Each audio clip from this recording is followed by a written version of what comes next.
Late night, Iain Lee on Talk Radio. We have ways of making you talk. I dig rock and roll music and I love to get the chance to play and sing it. I figure it's about the happiest sound going down today. The message may not move me or mean a great deal to me, but hey, it feels so groovy to say. I dig the mamas and the papas at the Trip Sunset Strip in L.A. And they got a good thing going when the words don't get in the way.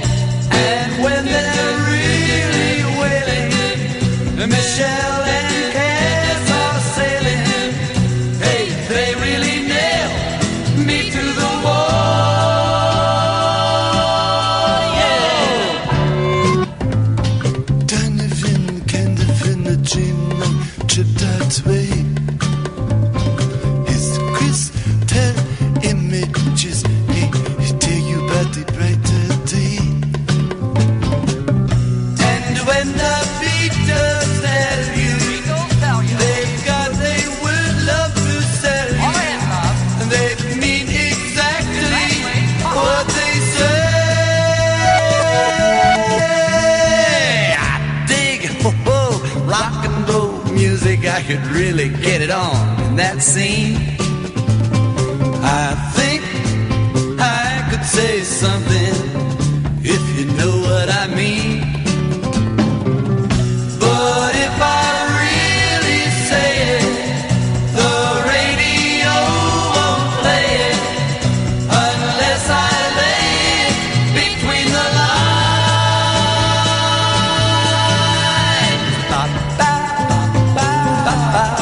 Well, there's a song, isn't it?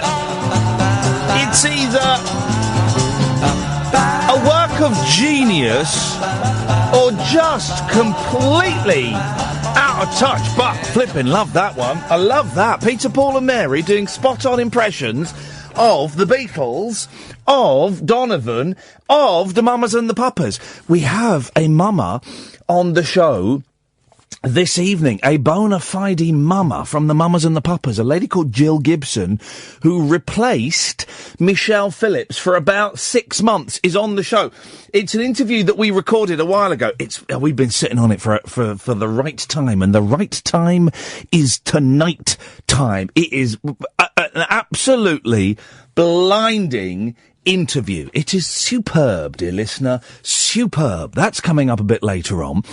Remind me as well to tell you what we're doing tomorrow. We're going to try something tomorrow that, well, it could be a car crash. But I think you'd like it if it was a car crash, wouldn't you? You'd like it if it was a car crash. It could be a car crash. Or it could be delightful. Remind me to tell you later. I'll tell you later. In the meantime, pick up your telephones and give me a call. Slackers 0344 499 1000. If you're listening abroad, it's 0044 344 499 1000. And it's a late night phoning show where you can call in about absolutely anything you want. There are no rules. There are no boundaries. Don't libel and don't swear. Apart from that, we're the home of free speech. If I wanted tips on broadcasting, I'd ask a broadcaster. So you can call in about literally anything you want. 0344 499 1000 is the telephone number. I've got some bits and pieces to talk about, but we're getting new listeners all the time. And some people will be tuning in for the first time this evening. Imagine that. This is the first time they've ever heard this. And they're waiting for the big question. They're waiting for the topics, for the subjects. Oh, even those words make me feel uncomfortable. We don't really have topics or subjects On this show, it's kind of a drop-in centre for the lost, the lonely, the bewildered. It is a free thinking, free speech, fluid train of thought. Anything that pops into your head is valid. 0344 499 1000. We are not one of those shows where we are tethered to the ground by me asking you one question per hour. And we have to stick to that question per hour. It's not one of those shows. Don't do, if you want that, 97.3. That's where to, or BBC Local. That's where to go for that stuff. This is just a stream of consciousness nonsense, some of which may prick your interest, some of it may make you think I am a prick. Either way, you are welcome to pick up your phone and dial 0344 499 1000. You will get on. If you, are barred from other shows, if you think that what you have to say isn't interesting, those are the people I want to speak to. You're the people I want to speak to. Some of the things we've covered recently, we've had good few arguments about religion and religious bigotry and hatred that comes from religion. I'm more than happy to continue those conversations. I'm always a little bit dubious about talking about Brexit, but I did. Michael Caine, flipping heck. What did he say? What did he say during the news? I'd rather be a poor master than a rich slave. Right. Yeah, that's easy for you to say, Michael, because you spend most of your time in America and you are literally rich. You are a literal millionaire. So it's easy for you to say that. I'd rather be a rich slave than a poor master. Because, what? Do you know what I mean? Michael, with the greatest of respect, and boy oh boy, you were marvellous in The Swarm. Okay? You were superb in Jaws 4, or was it Jaws 3D? I can't remember. You're great as Alfred the Butler. You're a cracking actor. But with the greatest of respect, you're probably next. You're 84. You're ancient. I'm not, I hope I'm not starting the curse here. But you'll probably be dead before we actually achieve Brexit. You won't know what it's like, Michael bloody Caine. So you can call in about that if you want. 0344 499 1000 is the telephone number. Very simple the way it works. You dial that number, you'll hear a couple of messages, you come through to Kath. It's generally free. Might cost you a few pennies from some packages, but generally it's free. And you'll be on the phone for about 45 seconds. You'll speak to Kath. She'll take your name and number and probably call you straight back. So, for those of you who are brave enough, bold enough, I was going to say intelligent enough. I don't know. I'm going to hold back on that. Brave enough, bold enough, or foolhardy enough to initiate the conversation, then 0344 499 1000 is the telephone number. Okay, if you feel like you want to start the conversation, then pick up the phone now and dial. For those of you who are a little bit more old-fashioned, a little bit more traditional when it comes to your phone-in radio shows, I do have a hook for you to hang your hat on if you want. Are you ready for the hook? Are you ready for the hastily hammered nail into the wall where you can mount your keys so you don't forget them? Really successful actors that can't act. Really successful actors that can't act. I tell you why. Because I've been seeing a lot of Mark Wahlberg recently, okay? A lot of, and I told you I watched this film the other day, The Shooter, that made zero sense. I had no idea what was going on. Not a clue. Not a honestly, I was watching it, and it was boring, and it was confusing, and the premise was he can shoot people from 2 miles away. So all the action was from 2 miles away, which isn't very active. And, I quite enjoy watching Mark Wahlberg in movies. I mean, he's never made a good film. I watched, let me list the Mark Wahlberg movies I have seen. The Shooter, The Other Guys, and I watched that because I like Will Ferrell. That M. Night Shyamalan Ding Dong film where it was like a virus that was making people kill themselves. Is that called Something Happened? No, that's Joseph Hellerbuck, the dull sequel to Catch-22. Anyway, so what's that? I've not seen the Boogie Nights. I've seen a couple of others. And there's that one where another one where he's a soldier and he's in Iraq / Afghanistan / Iran. And it's him and 4 of his mates, and 3 of his mates get shot, and he has to escape on his own. I think he's called Last Man Standing or something like that. I remember realizing quite early on that the title was a spoiler alert. So I think it was called Last Man Standing. So I paid to go and see that in the pictures. So I enjoy watching him, but boy, oh boy. He's a stinky actor, isn't he? He's a really stinky actor. 0344 499 1000. Yet he keeps on getting work in movies. Keeps on getting work. He keeps on getting work. How does he do it? Honestly, I do not know. So, tonight, and I know it's a little bit mean, but we can be a little bit mean from time to time, can't we? I know it's a little bit mean. I want you to pick up the phone, 0344 499 1000. You can call in about stream of consciousness stuff. You can tell me about a good day you've had, a crap day you've had. You can tell me about your dog dying. But also, big movie stars that are terrible, terrible actors. I've got quite a few more. 0344 499 1000. Don't forget to tick your radar diaries. Late nights with Iain Lee on Talk Radio. Late night conversation worth losing sleep over. Iain Lee. On air and off the leash. On Talk Radio. We have ways of making you talk.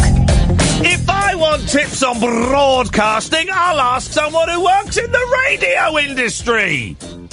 0344 499 1000 is the telephone number if you want to give us a call. Good evening, Andy.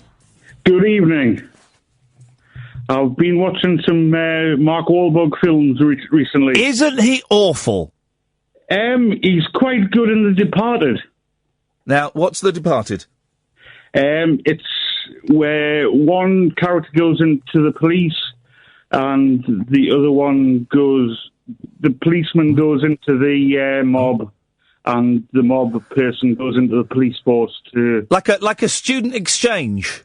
Yes, the double cross. Oh. And it's got... that's an original plot. It's got Jack Nicholson and Matt Damon in. Okay. But Mark Wahlberg's in it? Yes, with... Leonardo DiCaprio as well. Now, because Mark Wahlberg, don't get me wrong, I find him watchable. I think he's very watchable. But he can't act. I bet he's playing the same character in that he played in the film I watched at the weekend. Probably. And the same character that he played in The Other Guys. Yes, it's policeman, yeah. Yeah, it's exactly the same character. And I've seen him in The Three Kings as well. He was terrible in that. Oh, I know. Who else was in that? Was that George Clooney? George Clooney and Ice Cube. Now, George Clooney, there's an actor. Well, Three Kings is the only film I've seen him in. Hang on a minute. I think Three Kings is the only film I've seen. I've seen George Clooney in Three Kings and the Nespresso adverts. Oh, yes. Which is excellent in that, because he's implying that he's going to get loads of action because he's got an espresso maker. Yeah.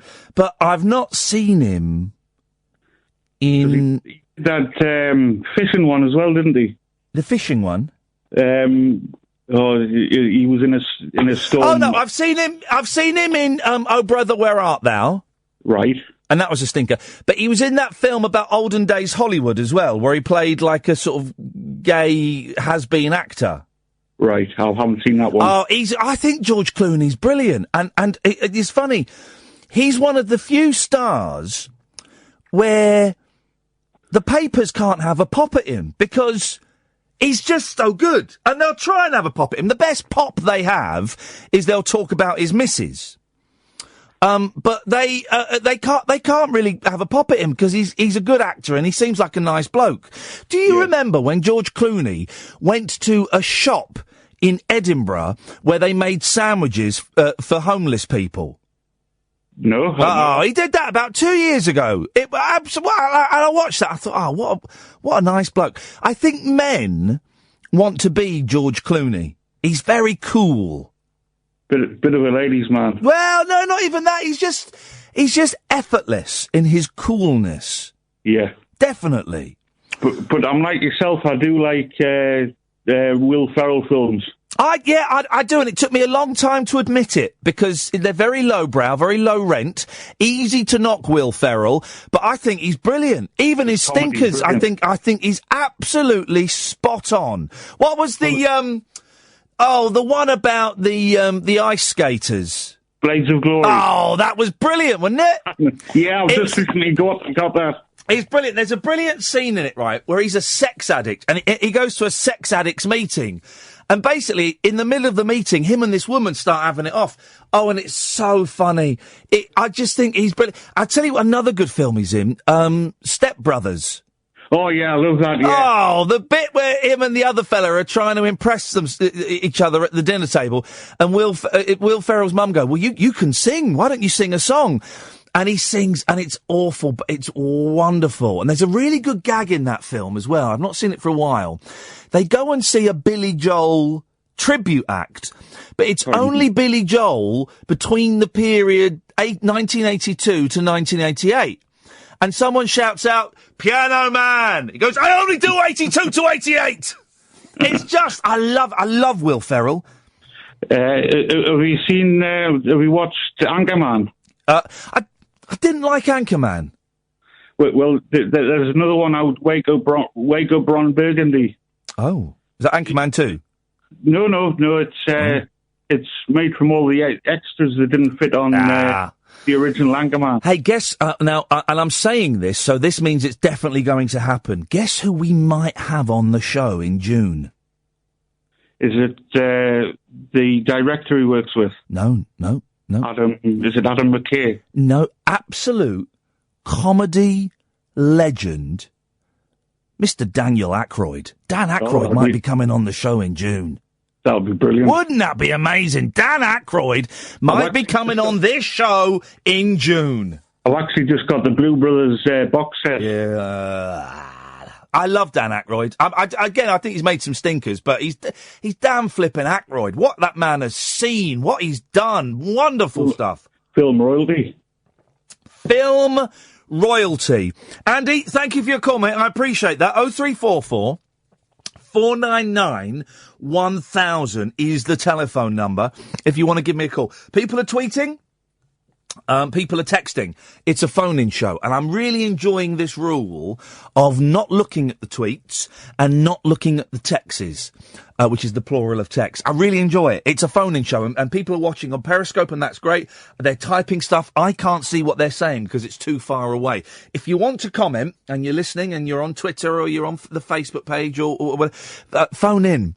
Phone in, otherwise your contribution will be ignored. I don't give out the text number. I don't know what the text number is, okay? And another rule that we sort of, I'll come to in a minute, that we sort of introduced last week, half-heartedly. But I think I like it, and I think we're going to stick with it for the rest of this week and next week, and maybe have a chat at the end of next week. I like that in this studio, and in the studio next door where Catherine and Emma are sat, Google doesn't exist. Like on The Apprentice. You know, you watch The Apprentice, you think, why don't they just Google it? Google doesn't exist in their world. Doesn't mean you can't Google, but it means that if me and Catherine think of something or are trying to remember something, I mean, it's so easy just to go, what was that film that he was in? There's no fun in that. There's no fun in that. So we're going to try it for the rest of this week. We sort of half and half did it this week. We've gone back on ourselves a bit. So today and tomorrow and next week, we are going to impose a strict rule that in the studios, the broadcast studios, Google, Ask Jeeves, Bing does not exist. You know what the most searched thing is on the Microsoft search engine Bing? It's Google. That's a fact. It's Google. So they don't exist. You can use them if you want, but I just think it's more. We've got so lazy with information at our fingertips. Conversations where before you could spend an entire evening trying to remember an actress's name, or trying to remember the B-side of Good Vibrations, or trying to remember, I don't know, and you could get a whole evening's entertainment out of following those thoughts around and around and around. But now those conversations are rendered obsolete. They're over in 20 seconds. What was the B-side of Good Vibrations? Have you got your phone on you? Let me have now, I think, I mean, we've asked it now, so we have to try and pursue it. I think the B-side of Good Vibrations, it was one of two songs, one of two really weird songs. It was either Celebrate the News, but I think, no, it couldn't have been. I think it was a song called We're Together Again. We're together again, darling, we're together again.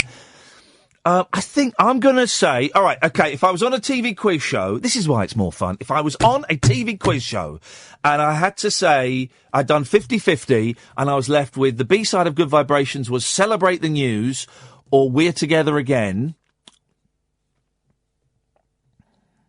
I'm going to go We're Together Again. That's where I'm going to go. But now, because Google doesn't exist in here and it doesn't exist out there, I don't know. I don't know. If you know, phone in 0344 499 1000. If you don't know, phone in about something else. It really is that simple. I think it's going to be more fun if we do it that way. G's on the line. Evening, G. Hip, hip, hip. Hip, hip, hip, G. What kind of cake? A round one. Yeah. Everybody loves round cake. Yeah, they do. I was at an exhibition today. I brought the boys into. Oh God, I'll tell you this a bit later on. But I took the boys. Take your boys to work day. Yeah, no, well, it's just I just thought I would because they like that kind of stuff. But we went to an exhibition, and at the end of the exhibition there was coffee and there were games. So the boys went and played games, and I went and played drank coffee, and there was the woman was putting out these cakes, and they were. Oh, what were they called? They're a new thing. Is it a quaffin? They're quaffin or a muffin? It was half, in my head I think it was half croissant, half muffin. But I don't think it was. It was half croissant and half something else put together. But I don't know what it was. It looked delicious, but I'm trying to lose a bit of weight, so... hybrid cake. It was hybrid cake, yes. Let's rename it hybrid cake. Hybrid cake. What you got for us, G? Let's go away for a while. A cronut, that was it. A cronut. What, a cronut? Half croissant, half donut. A cronut. A cronut? I thought you said cronut. Let's go away for a while. No, it wasn't that. Oh, okay. Never mind. You're suggesting that as the B-side to Good Vibrations? Yeah. No. Good Vibrations. Let's go away for a while. No, it wasn't. Okay. I'm pretty sure it wasn't. Okay, can I completely embarrass myself again then and give you a really bad actor that's meant to be brilliant. Yeah, go on. I'm going to say this. I'm going to get hate for this. Norma Jean Baker, Marilyn Monroe herself. Oh, no, she was terrible. She was terrible actor. Can I go one step further? Wow. Ronald Reagan. Who? Ronald Reagan. Oh, but everyone knows that Ronald Reagan was a terrible actor. That's not even... But the thing about Ronald Reagan, he wasn't even that successful an actor. He was a B-movie actor. So he made stinky low-budget films when they couldn't get Spencer Tracy or the guy from Casablanca. They get Ronald Reagan. Yeah, they get Ronald Reagan in. He was like 4th or 5th down the list. Okay. But Marilyn Monroe, yeah, I mean...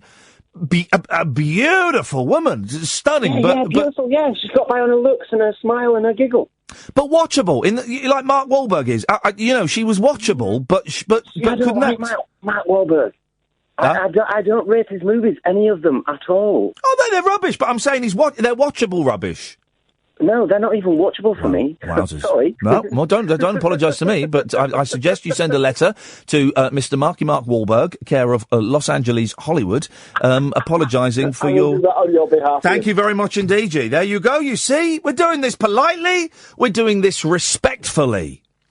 And we're also doing it with nutters, because Paul in Stoke Poges has just called in. 0344 499 1000. Late Nights with Iain Lee on Talk Radio.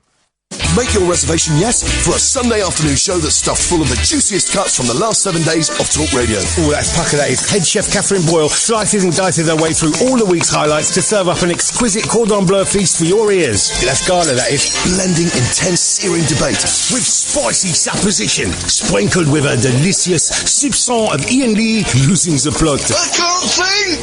Okay, I have to tell you now, it's very important. Please be seated at the chef's table for a sumptuous smorgasbord of sensational radio, all carved up for your delight and delectation. 7 days of Talk Radio, served up Sunday afternoon from 3 on Talk Radio. What are you doing? You're making a complete meal out of it! Unmissable late night radio with the original king of unconventional conversation. Make contact with Iain. Late night Iain Lee on Talk Radio. We'll get you talking. 0344 499 1000. Catherine, what have you just typed on my screen? I wasn't really paying attention. That was a promo. Whoa, why are you so loud? That was a promo for my show, 7 Days of Talk Radio. You got a show? Well, apparently. On what station? This one. Shut up. Yeah. Come on. Was it Sunday, 3 o'clock. Shut up. Mm-hmm. And apparently, I'm the head chef. Have you? Yeah. Have you really? Yeah. I did not know that. Yeah. Oh, I did not know that. Yeah. So here's what happened, right? Brought my boys into London today. You can say that, Cass, 'cause I brought my boys into London. They're 5 and 7 years old, okay? And, you know what kids like? They like to go and see where their parents work. Even if you think it's dull, they like to go and see where their parents work. So I had tickets to go and see a brilliant play at the Unicorn Theatre. There's a brilliant theatre about 10 minutes down the road from here, right? Called the Unicorn Theatre. A bit London-centric, indulge me. I have seen some of the best kids' plays there ever. And when I say kids' plays, I mean proper, intelligent, funny plays that kids are laughing at. I mean, the one we went and saw today, right, and it's on for a couple more days. I thoroughly recommend it. There's a young actor in it called Fionn Gill, I think his name is. And we'd seen it before, but it was so good we went and saw it again, called Jeremy Hartleby and Ooglemore, right? And it's an hour long, it's 3 actors, and it's about a day on the beach. And there's no dialogue. All they say are their names. That's it. And for an hour, you think, oh, flipping hell, that's gonna... I was laughing out loud.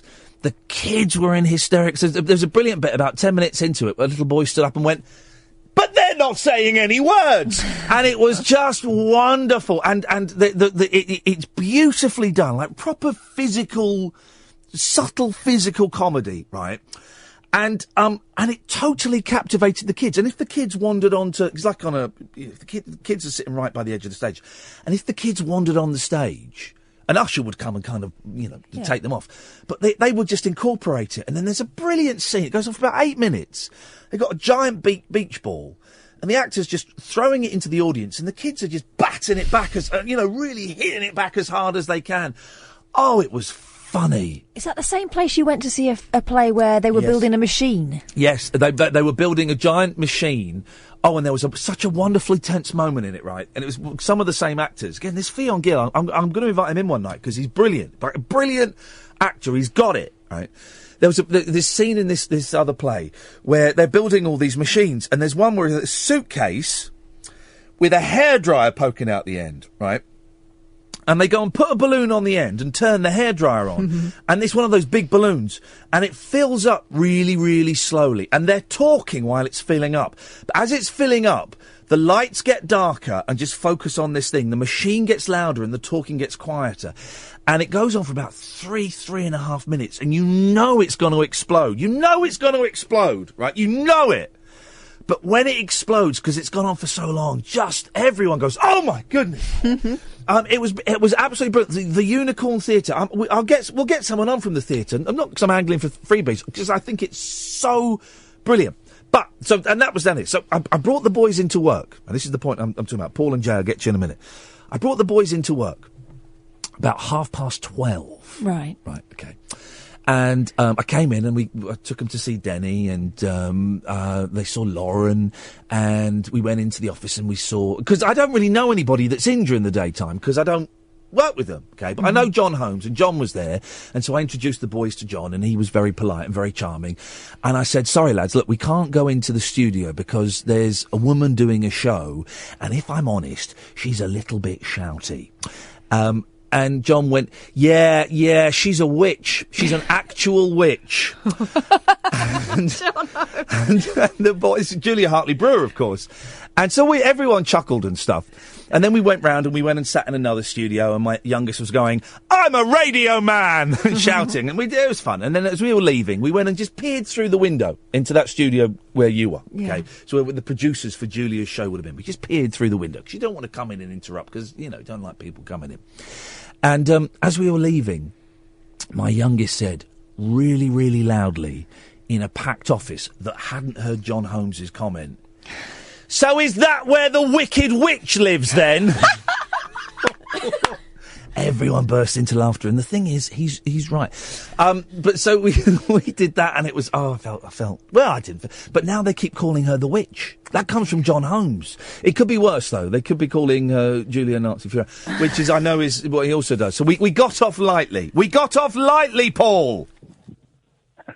Hi again, I can't help myself. No, you can't help yourself by just steaming in with what you want to say and ignoring the fun conversation that's been going on before. Well, I will say I do know the Unicorn Theatre. Do you really? Where is it? It's near London Bridge, isn't it? It is. How do you know it? Because I've taken my son to see a play there that is for children, because they do a lot of theatre things for children. You've got a son? I do have a son. How old's your boy? He's 11, coming up 12 in May. Fantastic. Yeah, I don't live with him now. No, I remember you saying, actually. No, it's a great theatre. They do really intelligent, and when I say intelligent, I don't mean worthy, but really, really cracking bits of theatre. What the hell are you doing, man? Well, I'm not good. Yeah? All right. I just know that the Unicorn Theatre does a lot for young audiences. Yes. And it kind of inspires things for young people. Yes, it inspires things for young people. Yeah, and I took him there once. Yes. No, we've done that. We moved on for that. What have you called him for? Okay, right. I've called him for someone of your topic tonight about bad actors. Yes. People that I will say Tom Cruise. Wrong answer. Tom Cruise is a fantastic actor. Sorry, he does the same thing every time. Not true, but he does. The only thing I will say, right? I'm not having this. The only thing I will say, when he was given something to do, that was to play an actual character that he made totally bad of, was Interview with a Vampire. Right. Have and you he ever made a bad job of it? Have you ever seen What's the name of that film? You're going to say Rain Man, aren't you? No, I'm not going to say Rain Man. What's the name of that film where Robert Downey Jr. blacks up? As like a minstrel thing. As like a black man. Oh, what do you mean, my kind of people? I cannot remember. It's Sorry, got Ben Stiller in it.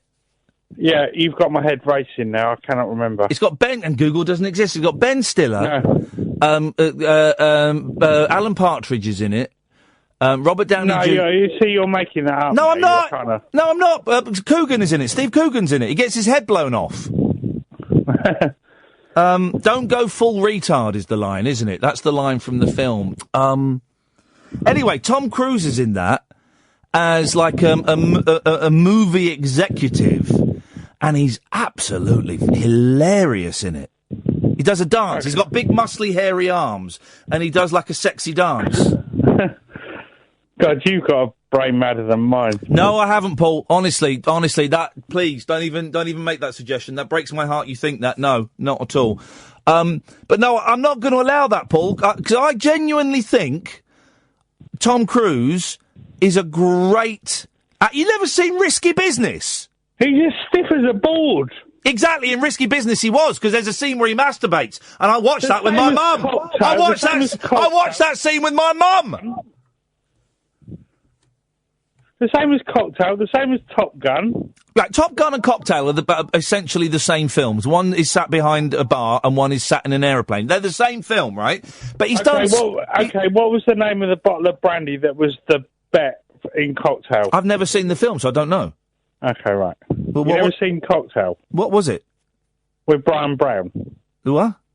With Brian Brown. Do we? Louis Trey, yeah. The film where you're just babbling now. The film where he has to go back in time every single day to kill a giant spider, that's good. The film where there's like 1 million Tom Cruises scattered around the earth, that's good. No, Tom Cruise is a great actor. Oh, God. Sorry, Paul, you are wrong on this. I mentioned last night, Michael Caine. No, I think Michael Caine is a solid actor. Oh. So I'm sorry, Paul. You have not grasped the concept. Okay, I'll throw another one in there I've just thought of that is bad, that might be a bit unforgivable to say. Christopher Reeve as Superman. Cannot act. It's controversial, but I'm going to give you that. I never thought Christopher Reeve was a very good actor. No. I never thought he was a very good actor. No. I always thought I do speak the truth. Well, you're also a babbling idiot, but thanks for that call, Paul. Thank you. Yeah. 0344 499 1000. I knew someone would say Tom Cruise, and I suspected it would be Paul that would say Tom Cruise, because that's easy. That's easy money to say Tom Cruise. But you're wrong. He is an absolutely fantastic actor. Tom Cruise, you know he's British. Britain's greatest actor. You know that, right? Britain's greatest actor, Tom Cruise. Should be Sir Tom Cruise. He will be one day. If he drops that Scientology nonsense, the Queen will give him a knighthood. Simple as. 0344 499 1000. Don't forget to tick your Radar Diaries. Late Nights with Iain Lee on Talk Radio. The radio show for people who know the best part of the day is the night. Late Night Iain Lee on Talk Radio. We have ways of making you talk. If you're watching on Periscope, come here. Because I'm going to show you. There's no classified information on there. I'm going to show you. This is what we're thinking of doing on tomorrow's show. Let me just get rid of that bit. There we go. Because there's some phone numbers you don't want to see. Right. So, let me show you what the screen I have in front of me. Okay, this is called Phonebox, guys. This is called Phonebox, and this is how we do the show. I sit here. I've got that computer that does nothing. I've got that, and I've got this computer over here that I use for beds and stuff. But we've got Phonebox, okay, and I can see on here. Although the screen's a little bit... I can see we've got Dave, and I can see we've got Julie, and I can see we've got Jay. And what I would do is I would touch their name, and they would come up on there, and using these faders here, if I just shine a light on it, I open the line and I close the line, okay? So that's how we do it normally. I thought it might be fun tomorrow if I had this screen... switched off. And I was saying that, I don't know where the off button is. There is an off button somewhere. If I had this screen switched off, so that I couldn't see who was calling in, or what they were. Well, we don't really put what they're calling in about anyway on this show, but I couldn't see who was calling in. So I would sit here tomorrow from 10, well, just after 10 I'll do it actually, with this screen closed down. There we go, it'd be like that. If I close that, close phone box, yes. So nothing on the screen. And the two faders, the phone faders, up. So I'll come in tomorrow, I'll do a little chitty-chat, I'll explain what's going on, and then I'll close down phone box and I'll put those two faders up, and I'll just do a show. And I'll have stuff to talk about, and I'll come up with some bits and pieces in the day, and I'll go through the paper. So I'll have stuff to talk about, but I won't know who's phoning up and who's on the line. And that would be Catherine's responsibility. And Catherine is through there, and there's Emma, because Ed's off. And that would be Catherine's responsibility. So Catherine would put people on when she wanted to, and would cut people off when she wanted to. Wouldn't be anything to do with me. I'm not touching those faders. Once those faders are up, unless someone swears or does something, you know, where I have to act like a responsible presenter, those faders will be staying, oh, you can't see it, in the up position. If you're watching on Periscope, you're getting a little tour of the studio. These two faders will be staying in the up position. And Catherine will put the calls on. I need to open it now. God, it's weird already. 2 minutes of that closed and it's making me a bit uncomfortable. And Catherine will put the calls on and we'll get rid of them when she feels they've said enough or that she's had enough or whatever. It might work. It might be an absolute disaster. I've got a feeling if you phone in, you know, it's dependent on you guys phoning in. But if you phone in, I think it might be quite good fun. It might be quite good fun. It might get us nowhere. We might achieve nothing out of it, but you never know. So we'll do that tomorrow night at 10. Let's go to Jay. So I wouldn't be able to do that. I just have the faders up and people are going to start joining in when they want. Hip, hip, hip, Jay. Hip, hip, hip. Hip, hip, hip, Jay. What kind of cake? Lemon drizzle. Beautiful. And Battenberg. Ooh. Feeling decadent. Wow, the Battenberg. The Battenberg looks so tasty, but it's so heavy. Oh, marzipan, though. I'm a sucker for marzipan. Here's the thing, Jay, right? About a month ago, I was 16 stone 7, right? Yeah. Yep. Yeah. And then I've really been working. I've cut down my food massively. I don't eat chocolate. I don't snack on the way home unless I'm absolutely famished. Before I'd drive home and buy a packet of biscuits and 2 sandwiches. Now I don't buy anything. And I got down to 3 days ago, I got down to 15 stone 3 pounds. Nice one. I'd lost 1 stone and 3 pounds in about 3 or 4 weeks. And do you think that's mostly changing of diet or the exercise or both? It's both. I think it's primarily changing diet, but I'm trying to get to the gym twice a week and do a class. And I'm not beating myself up if I can't. And I'm not saying I'm going to go 3 or 4 times a week because that is, with time and stuff, is, if I can do 3, that's brilliant. But two I can pretty much manage. But then last night, Jay, I weighed myself and I'd started going back up. I was 15.5. Now, right. It's only £2, but I'm thinking, oh God, what if I peaked? No, don't worry about it. I've been through this journey myself, actually. I lost 5 stone in 10 months. Hey, flipping heck. How did you, was that the same, dieting and exercise? Mostly diet, also a lot of exercise. Just counting them in and counting them out. Yeah, you're right. Like a UKIP immigration policy. Just count the calories in and count the calories out. And I say diet. I'm not dieting. I've just cut chocolate. I had to have a bit of chocolate today because I hadn't eaten all day and I was starting to get a migraine. So I had a little bit of chocolate just to give me a bit of a sugar rush. But I've cut chocolate out, pretty much cut biscuits out, although I did have one last night when I go home because they were there and I couldn't resist them. I'm weak. But it seems to be going all right. I hope when I weigh myself today, I've not gone up from 15.5 though. 2 tips. Yes. Don't worry too much about the little fluctuations in your weight because your water retention actually makes quite a bit of difference. Okay. So weigh yourself at the same time of day. Yes. Every day, and only do it once a week, so don't obsess about it. Okay. Nice one, Jay. Thank you, mate. Well, that must have been a real... How much did you lose? 5 stone? 5 stone in 10 months, but I actually put quite a bit back on and then going back down again now, so it's it's a movable feast. I know. Me and Kath have already said when we go to New York, we're just going to stuff our faces. I mean, there's no point in going to New York and not going to a branch of the New York Cheesecake Factory. Oh, it's my favourite shop. The New York Cheesecake Factory. I think that's what it's called. I'm going there. It's just, they do the best. There's like about 162 cheesecakes to choose from. Yeah, you know what gets about New York, though? If you want to share, they have a huge slice of cheesecake. If you want to share, they charge you like $4 to share a cake with your friends. Do they? Bloody got, Americans. Trump's America. Trump's America. Go on, Jay, what are you called in for? Cinema. Tropic Thunder, for a start. Tropic Thunder. Thank you. Yes. That was the one. I'm just coming back from seeing Get Out. I'm actually driving back from Get Out now. Now, don't give any spoilers. Did you enjoy it? I loved it. I took the wife. Yeah. She didn't know it was a horror at all. Beautiful. She didn't know anything about it. She thought it was a nice kind of, film about a relationship. Yeah. She thought it was a rom-com. I had to, honestly, I had to scrape her up off the floor to get her.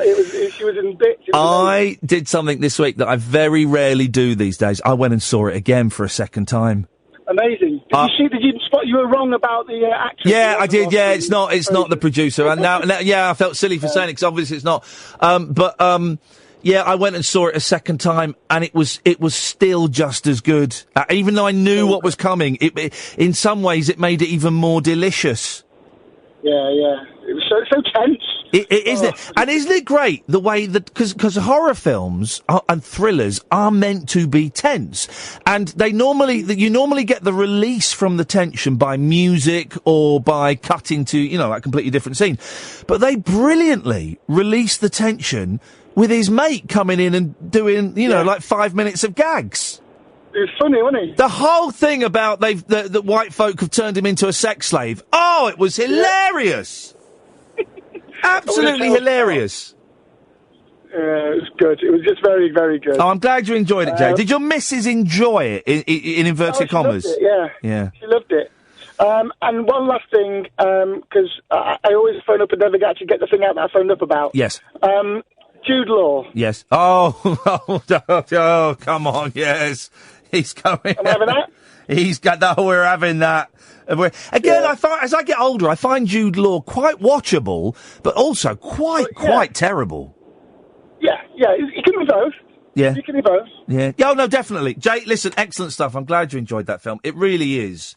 If you've not seen Get Out, and I think you've got to see it in the cinema, or if you're going to watch it on DVD, it'll be out on DVD soon. You've got to do it late at night in a very dark room.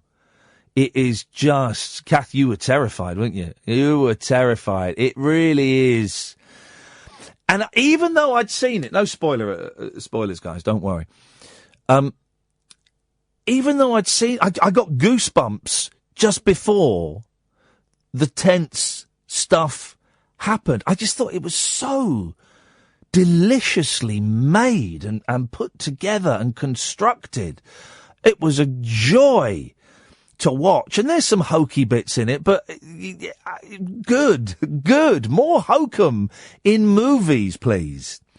What have we got? We've got Matthew, we've got Dave, and we've got Julie. I tell you what, Matthew, Dave, and Julie, if you could be so patient, we'll come to you after the news, because I want to give you a fair crack of the whip, and I've only got a minute, just over a minute to talk now, and it would be doing you a disservice, I think. You know how the show works now, don't you, people? You've kind of got a flavour for it. And boy, oh boy, this week and last week, how many new callers have we had? We've had so many new callers. You've got the lay of the land. You know how it works. We're doing this thing about bad movie actors that are really successful. Interestingly, they are all incredibly watchable people. Jude Law, I find him watchable, but a stinker. Mark Wahlberg. Tom Cruise, he's a brilliant actor. Have you never seen, what is it? Respect the Willy.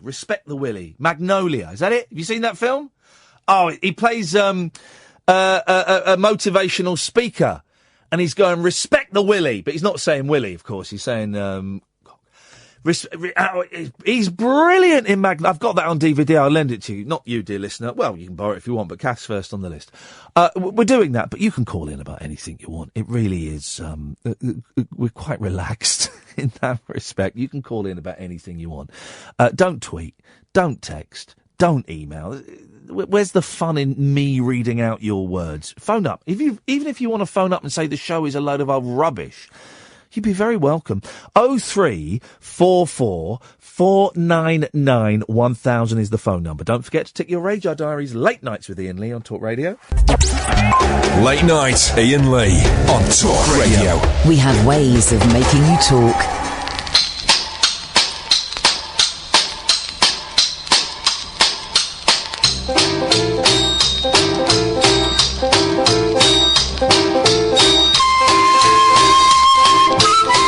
Good evening, dear listener. Busy first hour. Clowns are complaining. No, they're not. I believe the phrase is clowns are jumping on a bandwagon.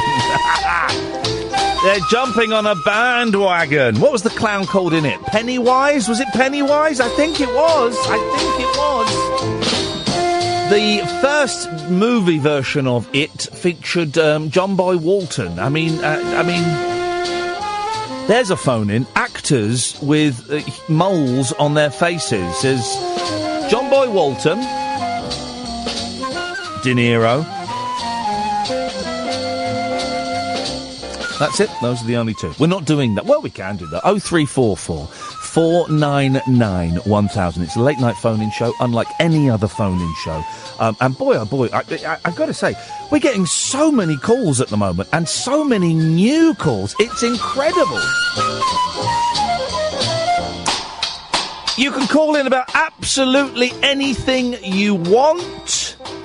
We're also, the thing I've thrown out to you, the bone I have tossed to the dogs, is actors who are incredibly successful, but terrible. Jude Law, Mark Wahlberg. We're not having Tom Cruise. Tom Cruise is too obvious, and it's wrong. He's absolutely brilliant.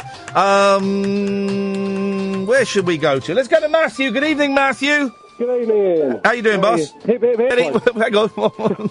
Sorry, I'm at work. I dropped my phone. Okay, well, don't drop your phone. Okay, you may have... Did you...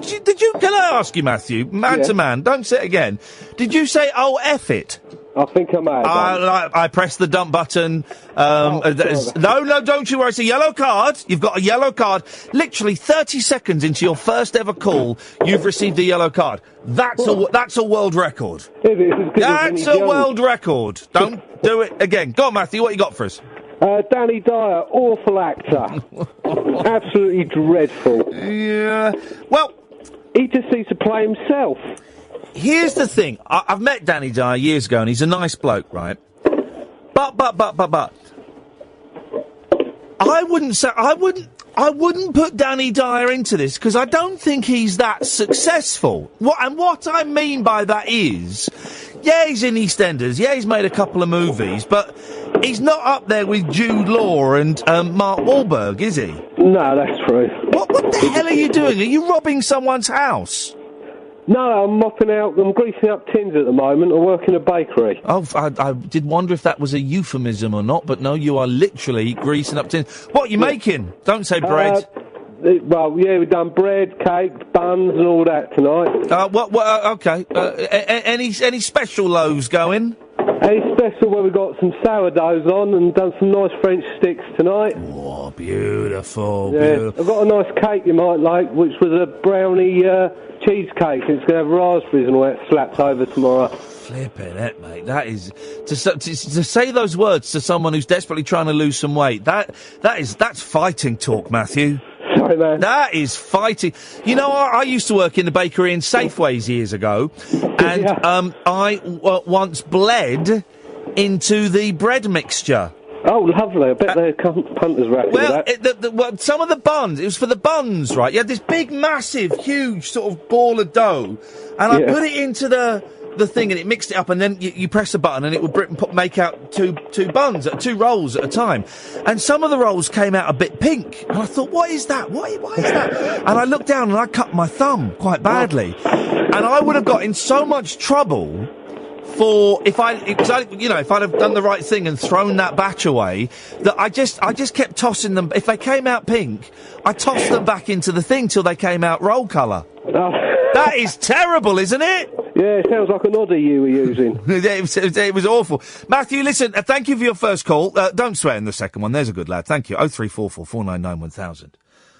It's true.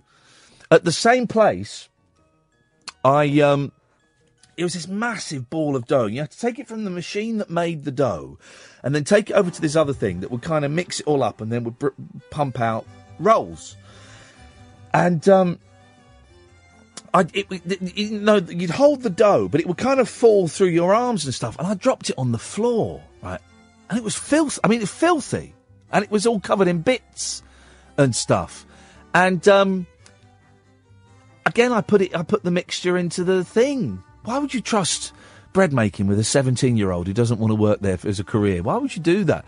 And I put it back in the thing. And if it came out and felt a bit lumpy, a bit stony, I'd throw it back in.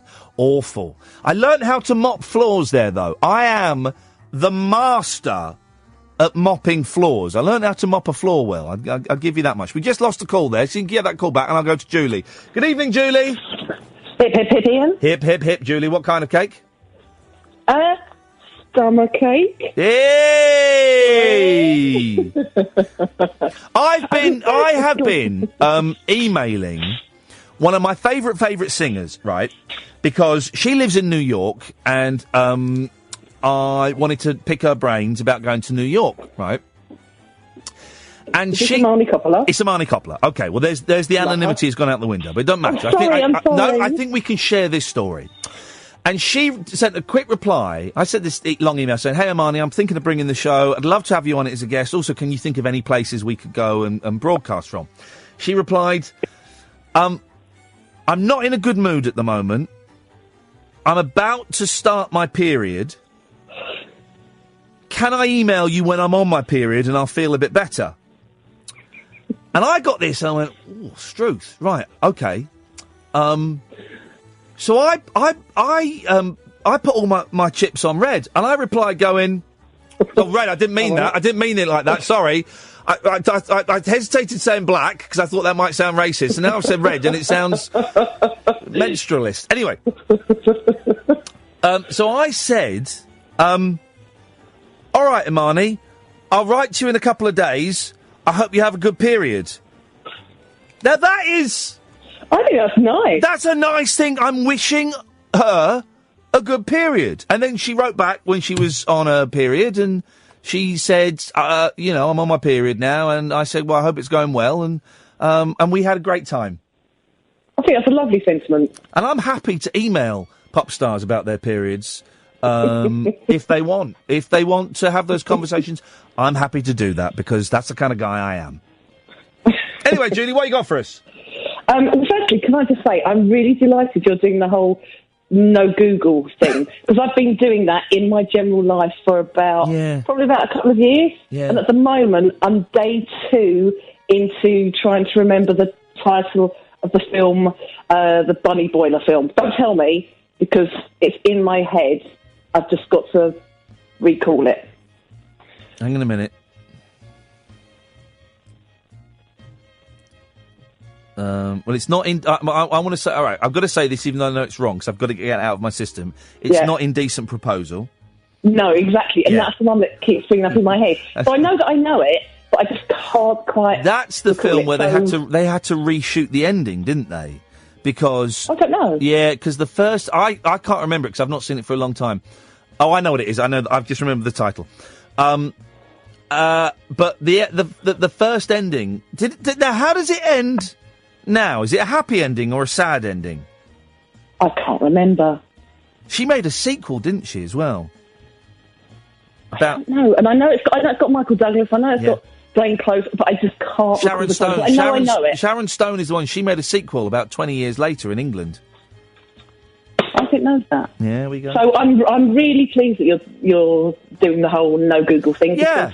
I think it makes it certainly more interesting for me. Also, what's the point of me asking any question on the air? Because I can just Google it. Absolutely. Unless I'm asking specifically for your opinions. But there's no point in going, what was that? I can just Google it. So no, it's nice. I'm enjoying that. I'm enjoying Twitter during the show. It's beautiful. It's making the show more pure. Good. Yeah. And I've also got a bad actor for you. Yep. Arnold Schwarzenegger. Hang on a minute. Lots of films, well paid, has never moved me to emotion by his acting, which is what I would... Can I bring in another voice on this? Because I'm not sure I agree, but I want to take it to a third party. Would that be all right? Okay. Yeah, of course. Dave? Hello, hip, hip, hip. Hip, hip, hip, Dave. I know this isn't what you've called in about, but we'll get to that in a minute. Would you put Arnold Schwarzenegger on this list? It's hard because he's just had so many iconic roles. Yeah. I think Arnie... He's almost like a brand, you know. I tell you why I'm going to disagree with you, Julie. Because I think he is a brilliant actor in the Terminator movies. He's playing a futuristic cyborg. He's playing and he does it with no emotion. Yeah. How about the other Give me your clothes. No, do you know what I mean, Dave? He's good at playing psychopathic robots. I agree. When it comes to playing robots, he really comes into his own. So I'm gonna say no. I'm not going to allow Schwarzenegger on the list. Okay, fair enough. Anything else? No. Up your bum. Yes, Dave. Hey, hip, hip, hip. Hip, hip, hip, Dave. What you got for us, boss? Okay, well, just to contribute to your theme, actors that can't really act, yes. I'd say Vin Diesel. Sorry, Fast Furious fans. Do you know what? I've never seen a Vin Diesel film, so I'm quite happy to take your word for it, Dave. Totally forgettable. Yep, he's on the list. Not good. Like not good at all. Yep. And just something that I wanted to phone in about that's off topic. A guy who I really like died today, and I was wondering if it was someone who you liked or Don Rickles. Don Rickles. Yeah. No, was it? He's an American comedian. Was he 90 when he today? I think, or when he died. Yep, correct. Here's the thing. I am aware of Don Rickles. I have read lots of people who've worked with him, and he pops up in lots of different books that I've read. I don't think I've ever seen Don Rickles. He, well, you may have seen like his little bit parts in a few movies. Right. He was like in Casino, the Scorsese film.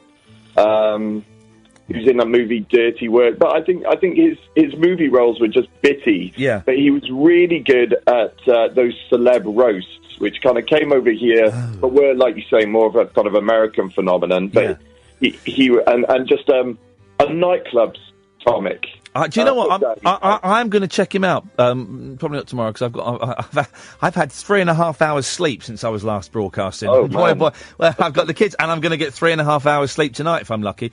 Yeah. So I'm going to have a look at it over the weekend.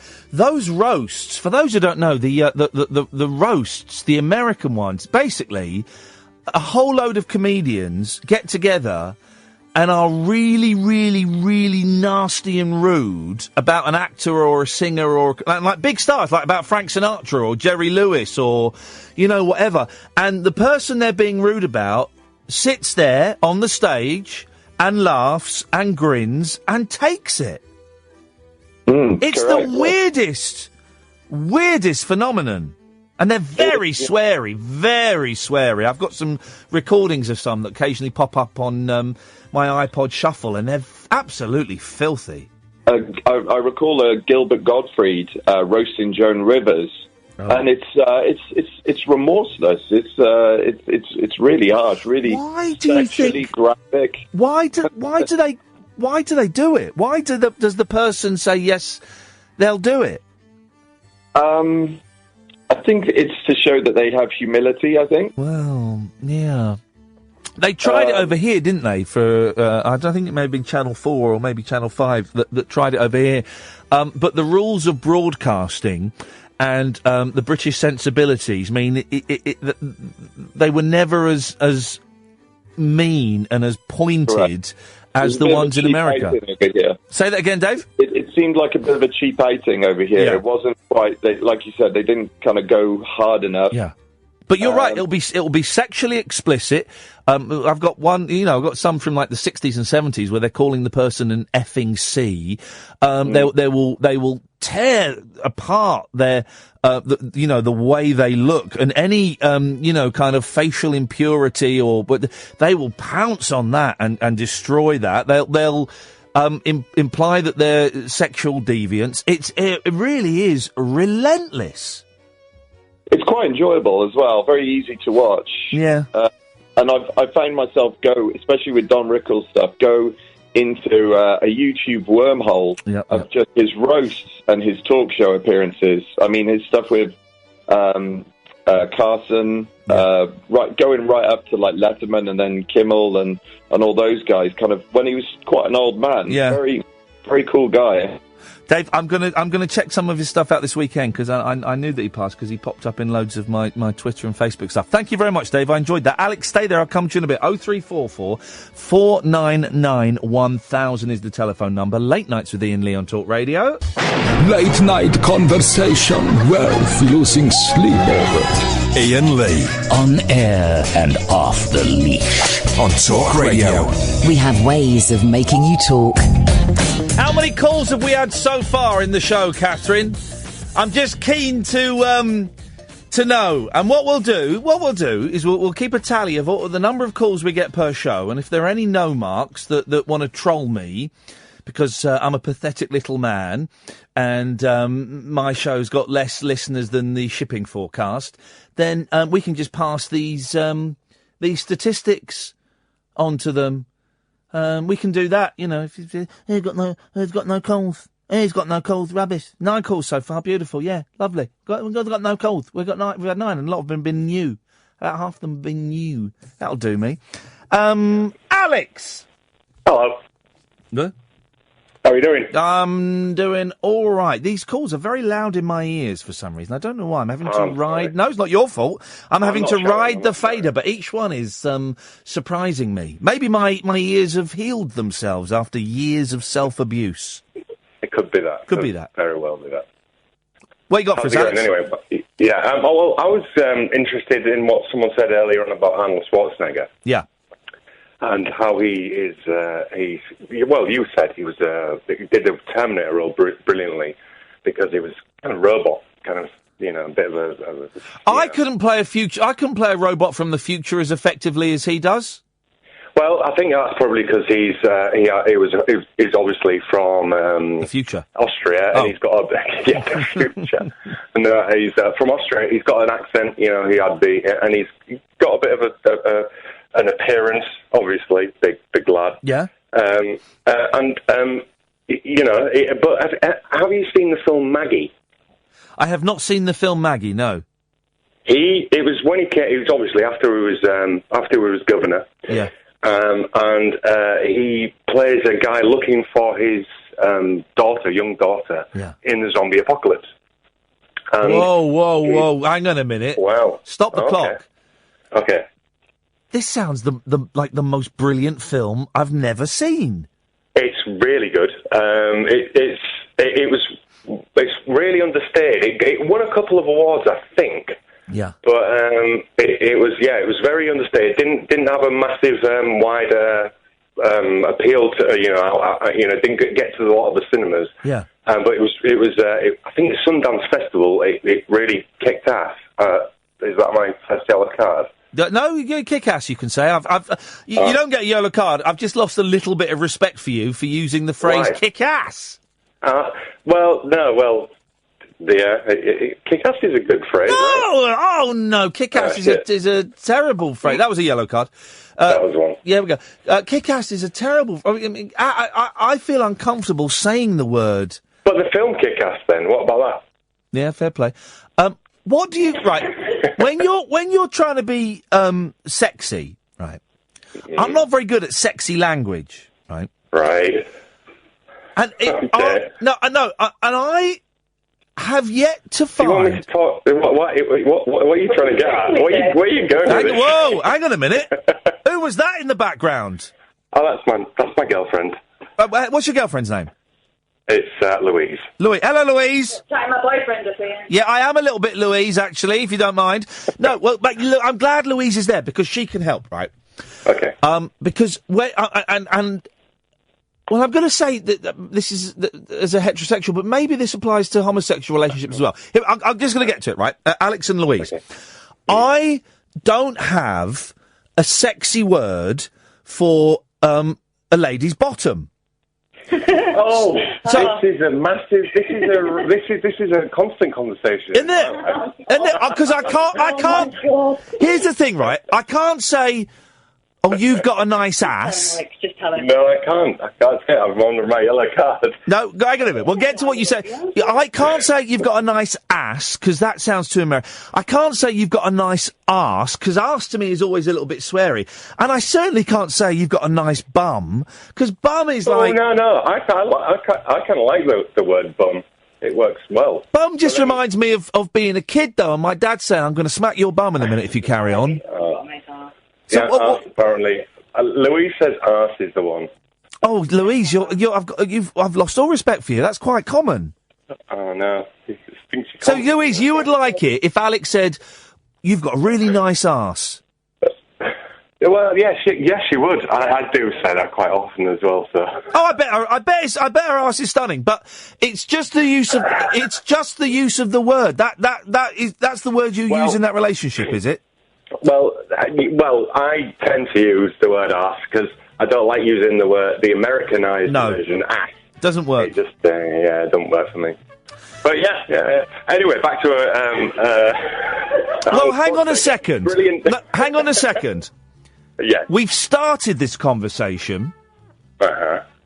And it's late night radio. I know. Yeah. I'm going to take the conversation, bearing in mind you've got a yellow card, so we're going to tread carefully. I will. I'm going to take the conversation to the next level. Oh, gee. Hey. The ladies' sexual... Oh, all ladies. The ladies' sexual opening, right? You can't... Okay, here we go. Just be careful. Let's all be careful, right? You certainly can't say... You've got a nice vagina. You can't say that, right? Because that's not sexy, right? It's not. It's very clinical. Yeah. I would struggle to say you've got a nice C word because that's too guttural. Too brutal. So the only other word is a word that I don't like. Which one? Is it a cat? Yeah. You said you've got a very nice cat. I can't... It's a go-to word because it's very easy to, it's very easy to say. It's a very soft word. Yes. However, my favourite word, and I don't know if I've made this up or if I've heard it from some, it's flangita. Flangita? I think it might have come from possibly flange, and I've kind of made it Frenchized it. Flangita. So I want to nibble your flangita. Yeah. That's how, right, can I ask? And I think we're high enough frequency here, just about. Louise, does that get you going, Louise? Not with you saying it particularly. No, not me. But if Alex were to say, I'd like to see your flangita. Would that? Well, you've got to say it nicely. Go on then. Just say it. Can I see flange? It's like, hey, baby, hey. Oh, God. Can I see a flange? Oh my God. Why am I doing this on the spot? I think it might be something to do with the vodka. Oh no! Alex and Louise, you've been very good sports. Thank you so much. So go and enjoy each other's flangitas.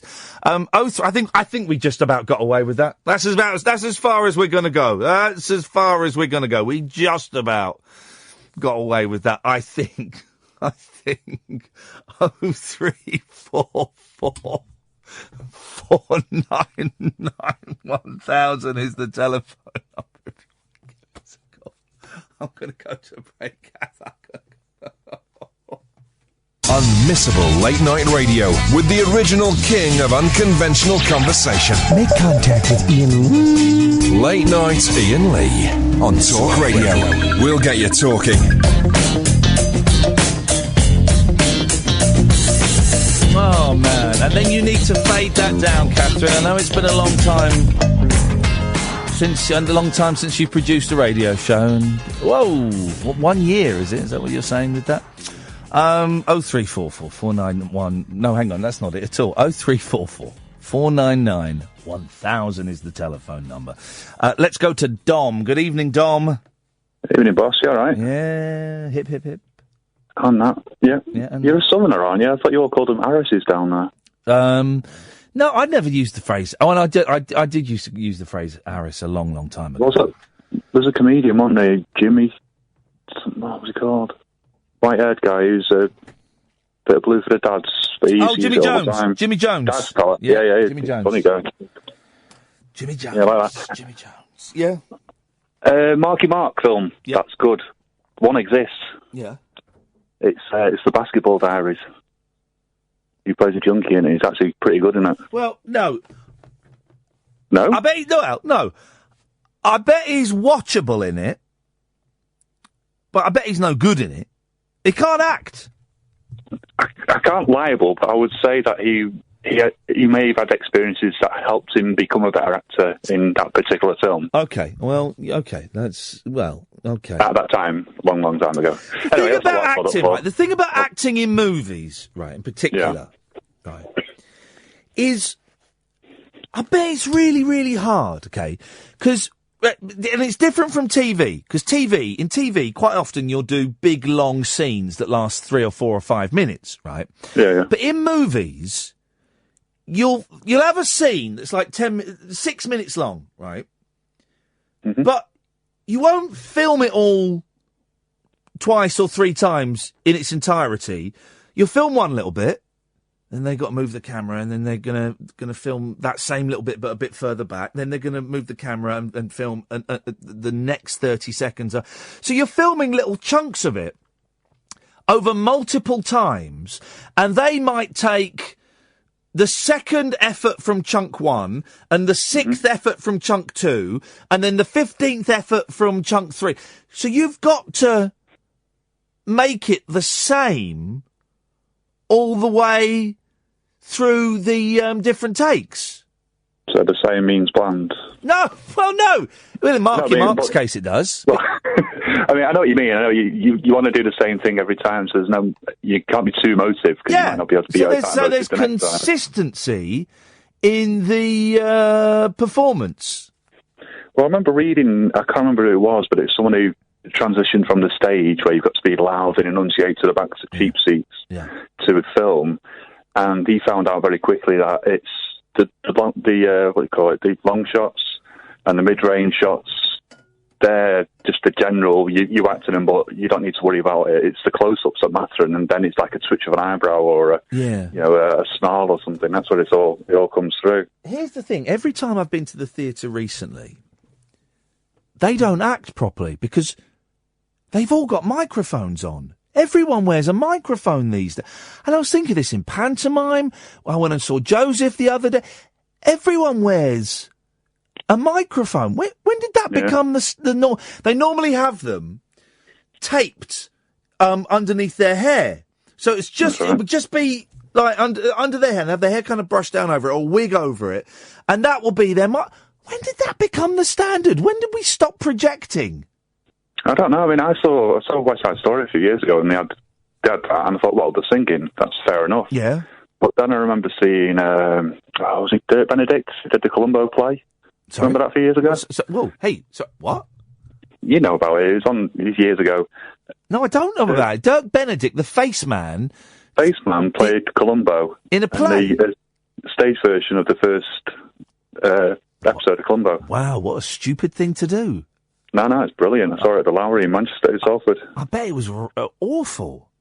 No, it's fantastic. It's really, really good. But they used the mics on that, and it's all very, talking. It wasn't shouting and enunciating.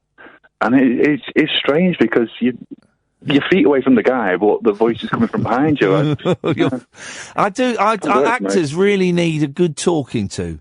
They really do need a good talking to, because they got very, very lazy. I think you need to strap on your acting boots and get back out there and show them how it's done, mate. Actors, I'm going to strap on, and I'm going to come and give it to you hard if I have to, Dom. Disgusting behaviour. Thank you very much indeed. Let's go to Ray. Good evening, Ray. Hello, mate. How are you? You okay? All right, thank you very much. What you got for us, boss? A couple of things, mate. Well, my original question, I'll get to in 2 minutes, but just on your point with not the previous caller, the caller before that, about names or how to say the backside of a lady and the front bum, side. ass. What do you go for? I'll tell you what, mate. It depends on who you're talking to. Oh. Is the honest answer, buddy. So if you're talking to the missus, yes, it's slightly different. I would go bum. Can I say that? Am I right to say that? You can say bum. Yes. Yeah. So I would say, babe, your bum looks amazing. Babe, your bum looks amazing. What an amazing bum you've got. Yeah, absolutely, mate. You can get away with that, no problem. Yeah. Can I for the front part? Steady on. Yeah. It's not rude. No, well, I don't think it's rude. It's something that I use. Yeah. And the missus use. I don't know. I don't know if I can get away with saying it. Nunny, can you say that, mate? Say it again. Nunny. You can get away with nunny, yeah. You can get. Yeah, we can get away with that one. But would you use nunny in a romantic situation? Oh, I love your nunny. I want to say hello to your nunny. Mate, say hello to my little nunny. I don't know if I'd ever say I want to say hello to you, nunny, but I've certainly said, babe, I love your nunny. That one's all right, mate. We can get away with that one. Would you use the word foof? No. Of course, don't be so stupid, Ian. Of course, I'm Ray. I'm not going to use the word foof. I use nunny. But as I said, mate, that's only if you're speaking to the missus. Now, if you're not speaking to the missus, it all changes. Hang on a minute. What other women are you speaking to about their nunnies? No, this is prior to my relationship. Right. Mate, don't get me in trouble. Okay. This is when I wasn't with the missus. Yes. So, I'm from South London, a bit of a cheeky tabby. So, for the rear side, I think you can quite easily get away with, you've got a lovely arse, babe. Yeah, okay. I think you can get away with that. And I know you're not overly keen on using it. Well, but if you're being really cheeky, yeah. and I won't say it, but you know what it is. If you're being really cheeky, you can. Well, I've got away with saying, I can't wait to see your F. Are you with me? Do you mean Fanny Craddock? Yeah, I do indeed. You'd say that word. You'd say Fanny Craddock, but not Craddock. Mate, I'm a cheeky chappy. That's the word I used to call it when I was 9. No, you're not. You can't say that. No, you can, mate. And then if you talk, there are two women directly opposite me who are cringing in embarrassment to think that you have been in sexual situations where you've talked about Fanny Craddock. Mate, you've got a lovely one of those. quite easily get away with that, mate. Thank you for sharing your insight on the subject, Ray. I appreciate it. No worries, mate. I hope You've made me laugh a lot. Was there anything else, mate? Yeah, there was one quick question. Yeah. For you. So on the line of actors, yes. Can I ask you? Do you think? Yeah. And it's a little bit lowbrow, but there's well, listen, we've been talking about nunnies and we have indeed. We have indeed. It's not too far off that, but there's a genuine inquiry. Do you think that porn stars, porn actors are good actors? That's a brilliant question. The reason I say that, mate, is because we all know, it's not as good as it looks, and there's lots of takes, and there's cameras, and lots of people around, but they do a fairly good job of looking like they're enjoying it. So would you put them under the banner of wouldn't put them under anything. Well, we all know, famously, they are terrible at dialogue scenes. You know, they're terrible at the, oh, hey, well, I've just come round to your house to help fix, I believe you've got a problem with the cooker, I'll come and fix it. Yeah, I've been reduced to tears by some of their performances. That's all I'm going to say, Raymond. Thank you very much indeed. You're a very naughty man.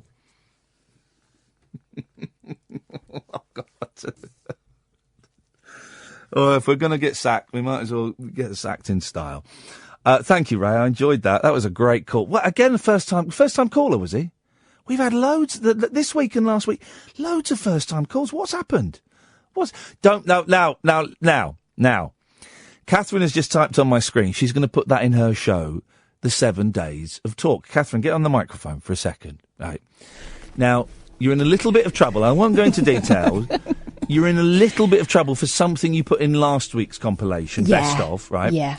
So I'm telling you now, do not put Ray in a compilation show that gets played out at 3 o'clock on a Sunday afternoon. Well, no. People were complaining that was shocking, so I thought something that'll make them titter. No. I'm telling you now, do not put that in the best of. And if you put it out in our podcast, I'm going to have to go and record a special introduction warning people. Don't let children listen to this. What if I bleep out Fanny? No, you can't. I'm telling you now, you cannot put that in the best of. And if it goes in the podcast, I need to record a special intro. Oh, what's the world come to when you can't say nunny on a Sunday? Nunny! Oh, gosh, I'm such a child. 0344 499 1000. Late Nights with Iain Lee on Talk Radio. The radio show for people who know the best part of the day is the night.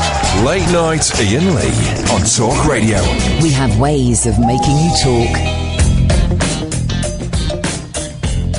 0344 499 1000 is the telephone number if you want to give us a call. It's been a little bit adult this evening. We've still got the Jill Gibson interview. Jill Gibson was Jan's girlfriend for a while, from Jan and Dean. But she was also in The Mamas and the Papas for a very brief period. Well, a significant period, actually. And she's probably on some of their big hits. But it all got a bit confusing. And I have yet to... Well, actually, her and... Patty, George Harrison's wife. What's her last name? Patty Boyd.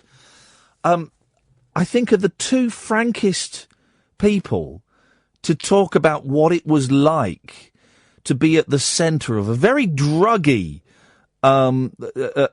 period of social history. And to be working or in a relationship, in Patty's case, with people who were pushing the boundaries of drugs and expanding their minds. Both very similar women in that there was really no holds barred in what they told us. Honestly, trust me on the Jill Gibson. It's one of those ones where I know you're going to love it. I know you're going to love it. I guarantee it will impress you, and a lot more than you think it will. James is on the show. Good evening, James. Oh, fella. How's it going, man? Yeah, it's going very well. Hip, hip, hip. You feeling a bit better? You were a little bit woozy yesterday. Well, no, it's the medication, and I'm on first day at work today. Yep. So, yeah, it's all going First good. day at work, leafleting after having your leg amputated. Yeah. How did it go? I've got to pay rent. Yeah. Good for you. How did it go? It was all right. Yeah. Bit of a gander, bit of a mission. Yeah. And it's still walnut cake. Now, what does walnut cake mean? Well, you asked what... Oh, yeah, that's your choice of cake? Yeah, okay. Walnut cake, mate. Well, I don't like cakes with nuts in, and I don't like coffee cake. Oh, coffee cake's wrong. It is. Why would you put coffee in a cake? It's like carrot cake. Yes, just no. Here's the thing: carrot cake. Because at the moment, my boys, when we go out, sometimes I pick him up from school, and I go and have a coffee, and he goes and has a cake, and he has carrot cake. It's his favourite. Carrot cake is delicious, but here's the thing I don't get about it, James. It doesn't taste of carrot. I know. It's like. How does that cheesecake, work? And it's wrong. Yeah, well, I do like carrot cake. I do like cheesecake. Some cheesecake does take, because it's well, you can make it with all different kinds of cheesecake. I do like a good. I love a cheesecake. I love a cheesecake. Me, James. I would kill a man for a slice of cheesecake. Totally, I totally would kill a man for a slice of cheesecake. I really would. But no, I phoned up to just say it's all good. Yep. And I had a good day at work today. Yeah. Had a bit of a hobble. Go on. As you do. Yeah. But did you ever watch that film, The Visit? I can see the video cover. What is it? It's about some kids who go and visit their grandparents who they've never ever seen before. Do you know what? That doesn't ring a bell, no. No, it's wrong. I gave a spoiler out before. Oh. Last time I phoned you. Right, okay, well. But no, it's blinding film. Oh, it's not their grandparents? No. Right, okay, yeah, I remember the spoiler, yeah. Here's the thing about spoilers, you can't forget them. You cannot forget... I'm sorry about that. No, it's all right. It's not you. Well, no, it was your fault, and I hate you for it. I don't really. But you cannot forget... A spoiler. I remember my mate Andy spoiled the season finale of season 4, or was it 5, of Lost. And I remember reading the text because he thought I'd seen the show, and desperately trying to remember. No, sorry, desperately trying to forget what he'd sent me in the text, that Locke was in the box. I can't believe Locke was in the box. And of course, once you know Locke is in the box, you Who's can't... the Mills Locke? What? Who's the Mills Locke? Well, you'd have to watch the first 5 seasons of Lost to get it. It's not worth it. But once you realise Locke is in the box, you cannot forget that Locke is in the box, and it ruins everything. Okay, right, that's a spoiler. That's a spoiler. Season 5 of Lost, Locke is in the box. Okay, cool. Now, I've got a couple of decent films today. Yeah, go on. I don't know if you've seen Legend. Bruce Lee? No, it's Tom Hardy. Oh, the Cray twins. Yeah. And Bubba Himotep. He? Bubba Himotep. Bubba Hotep? Bubba Himotep. Bubba Himotep? Bubba Himotep. Bubba Hotep? No, it's Bruce Campbell. Yeah, Bubba Hotep. Yeah, it's a brilliant film. Yeah, it's good. Bruce Campbell, who I've interviewed. We should try and get Bruce Campbell on the show again. I found my signed Bruce Campbell book the other day. He was lovely. That's a great film. That's where he's Elvis in an old people's home, isn't he? And there's a black guy that thinks he's JFK. Well, he is JFK. Oh, spoiler alert, mate! Spoiler alert! Turns out he is JFK, and that after the failed assassination, they made him black so that they. Yeah, it's brilliant! It is brilliant. It's such a weird film, man. Yeah, man. The best ones really are. Is. The best ones are. But no, you want to watch the Visit? Well, no, because they're not their grandparents. Film. No, just no. It's such a weird, strange film. They're not their grandparents, though. So I cannot watch that film. I know, because I spoiled it last time, didn't I? Yeah, that's correct. That is correct. Well, sorted. That's correct data. Sorry for that. James, you will be forgiven one day, but not for a good few years. just the way it goes sometimes, brother. Hey, thanks for the call, man. I'm glad you had a good day at work. All right, mate. Have a good one. Take care, buddy. Bye-bye. 0344 499 1000. Just had his leg amputated 3 days ago. Got out of hospital 3 days ago. Went back to work today. Had his leg amputated. I mean, really, he's a remarkable gentleman. If you ever listen to James's calls throughout the last year, an absolutely remarkable gentleman. 0344 499 1000. So what have we learnt tonight? That my boys now refer to Julia Hartley-Brewer as the Wicked Witch. Thanks, John Holmes. And we went. I said we'd gone to an exhibition. We went to the Lego Superheroes exhibition. I bought tickets for it, right? And it was kind of pricey-ish. And then I found out I could have blagged some free ones. Anyway, they're kind of pricey-ish. And my boys, right, love Lego. And they love DC superheroes. So, and my youngest superhero, despite I don't think he's ever seen him in a film, is the Flash. He's obsessed with the Flash, who can run like super fast, yeah. And he'll constantly just be running down the street going, am I as fast as Flash? And I go, well, no. Flash would have done that like 1,000 times by the time you've done that. Flash is super fast. So we went to this exhibition, and luckily it's just down the road from work. And I think it was, don't quote me on this, 16 quid for me, and I think 11 quid per boy. I know. And it was one of those ones where you get a window. And I booked a window for 4:30, and it said arrive at 4:20. And we got there expecting it to be busy. There was no one there. And I said to the bloke, look, we're about 20 minutes early. Do we look? He said, no, you can come in. There's no one in. And we went in. It's only a temporary exhibition. There was no one in there. It was empty.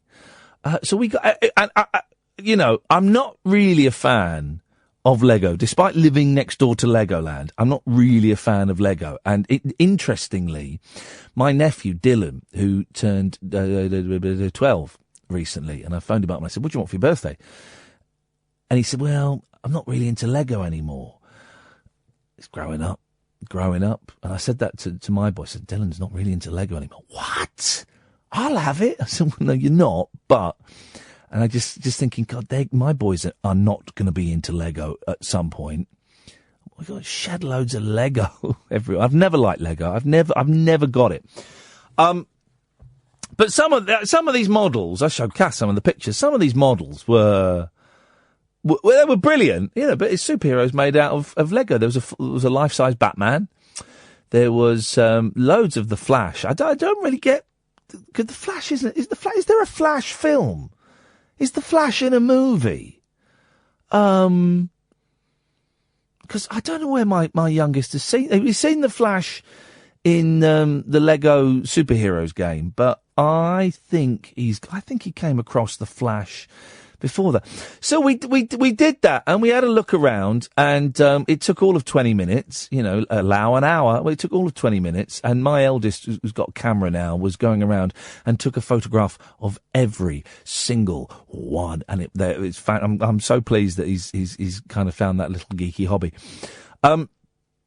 And then, of course, you come into the gift store, and I thought, well, I've not really seen as much of them as I'd have liked to this Easter holiday, and they're probably going to go away for a few days next week. And I thought I'll get them a T-shirt, right? Kids T-shirt, 25 quid, 25. And the thing is, even as I was looking at the numbers, I was thinking, it's a special day, I'll get them.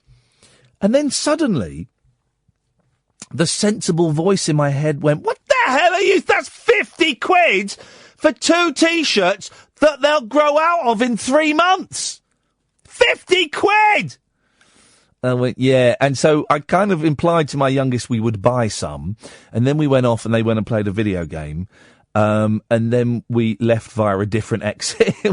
we went a different way. And it's not been mentioned since. Not been mentioned since. It was kind of cool. And there were a few children there, but it was mainly, it's weird, isn't it? Lego is, there are a certain group of men, grown men with girlfriends. They had girlfriends and wives there that are into Lego, that are fascinated by Lego. And it was cool, it was cool. I enjoyed seeing the models. But I wouldn't have gone if I hadn't have had a 7 and a 5-year-old that were really, really keen to see the Lego models. We made a nice day. We had a nice day. And then I brought the boys in to work again, and they met Ash, who was brilliant with them. Turns out Ash is brilliant with children. Who I've seen you, haven't I, on the bridge begging. The boys went, no. Well, yeah. I gave you a quid once, didn't I? Remember, I saw you on the bridge begging. No, you didn't. I said, yes, Ash. That's how I make my money. That's how I make my money. Another hour to go. The next caller on my screen is Paul from Stoke Poges again, claiming double bubble. If you want to stop this atrocity, pick up the telephone now and dial. Otherwise, it's Paul 0344 499 1000. Late Nights with Iain Lee on Talk Radio. Late Night, Iain Lee on Talk Radio. We have ways of making you talk.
I'm conflicted, guys. I'm conflicted. You know I love the Beatles. Of course I love the Beatles. The Beatles are doing something they've never done before. Other groups have done it, but they've never done it before. They are releasing a 6-disc version of one of their albums. They've never done it before. And I want it, right? But it's too expensive. It's 100. I'm looking at it now. It's 110 quid. It's cheaper in Italy, bizarrely. But also, it's Sgt. Pepper, which is one of my least favourite. I think it's a real, it's a 6-disc Sgt. Pepper kind of.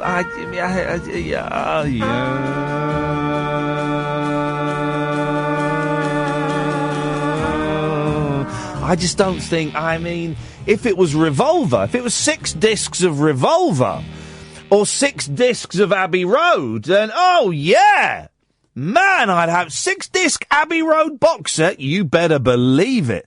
But Sgt. Pepper, I think, is one of the most overrated records of all. There's some good songs on it, right? There's some stunning songs on it. But I do think it's a little bit clinical. So no, I don't think I can. No, I don't think I can. 0344 499 1000 is the phone number. We call you back. I gave you an ultimatum. Either call in or Paul from Stoke Poges goes on top of the hour. It's Paul in Stoke Poges. Hi again, you have my head racing. I can't help myself. Well, I'm a very sexy man. Yeah, I'm a sexy man. I'm a sexy man, Paul, and people of all genders, sexual orientations, find the normal rules don't apply when they start thinking about me. You're not alone. I know my voice sounds like a gay cockney, but I'm neither. Okay, right. I'll tell you who you sound like. Go on. I'm going to ask you to say something for me, right? Go on.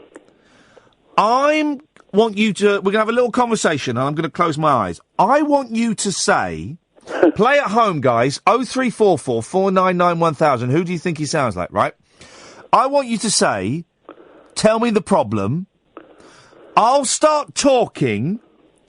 You interrupt me and say, I don't want your life story. Just get to the question, okay? So the first line is, what's your problem? I'll start talking, you interrupt and say, I don't want your life story, just get to the question, okay? Okay. Away we go.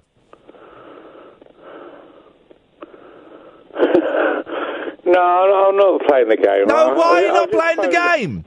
I just phoned in. You start. All you got to do is go, what's your question? I'll start talking and you go, no, I don't want your life story, just get to the question. Go on, you start. No, you have to start. I don't want your life story. No. That's the second line. The first line is, what's your question, caller? Can you just let me get on with it? Yeah, once you've done this, yes.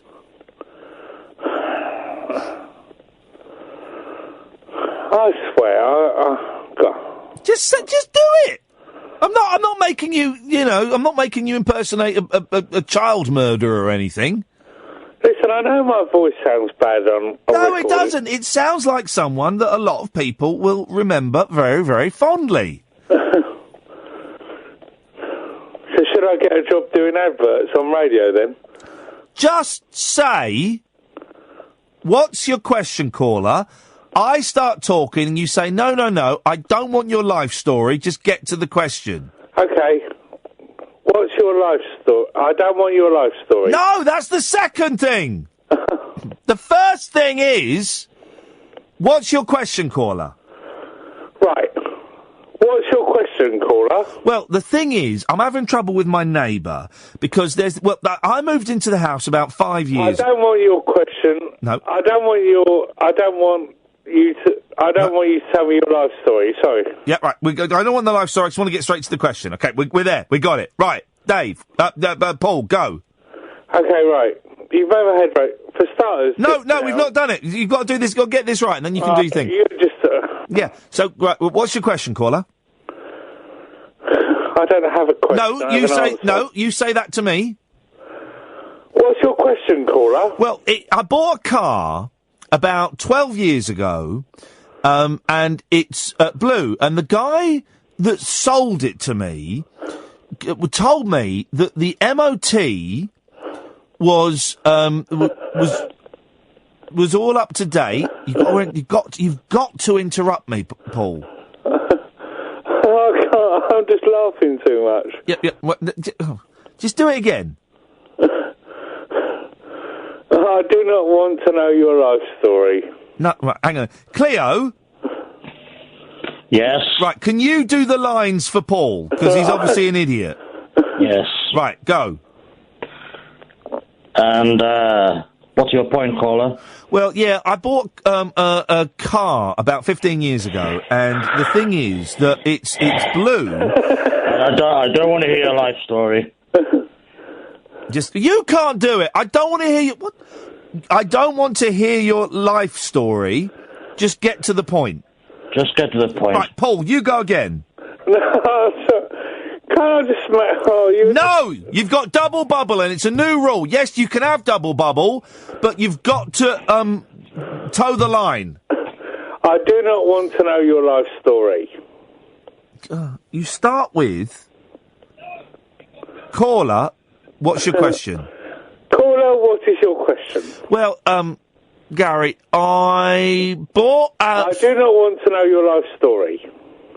There we go. Right, now, who Cleo, who does he obviously sound like? Mike Dickin. No. Oh, wow, it's totally Mike Dickin. He's got the breathing. No, it wasn't. Right, hang on a minute. Paul? Yes? You're gonna say, right, we've got Iain on line 3. I'm gonna say, hello, Mike, how are you?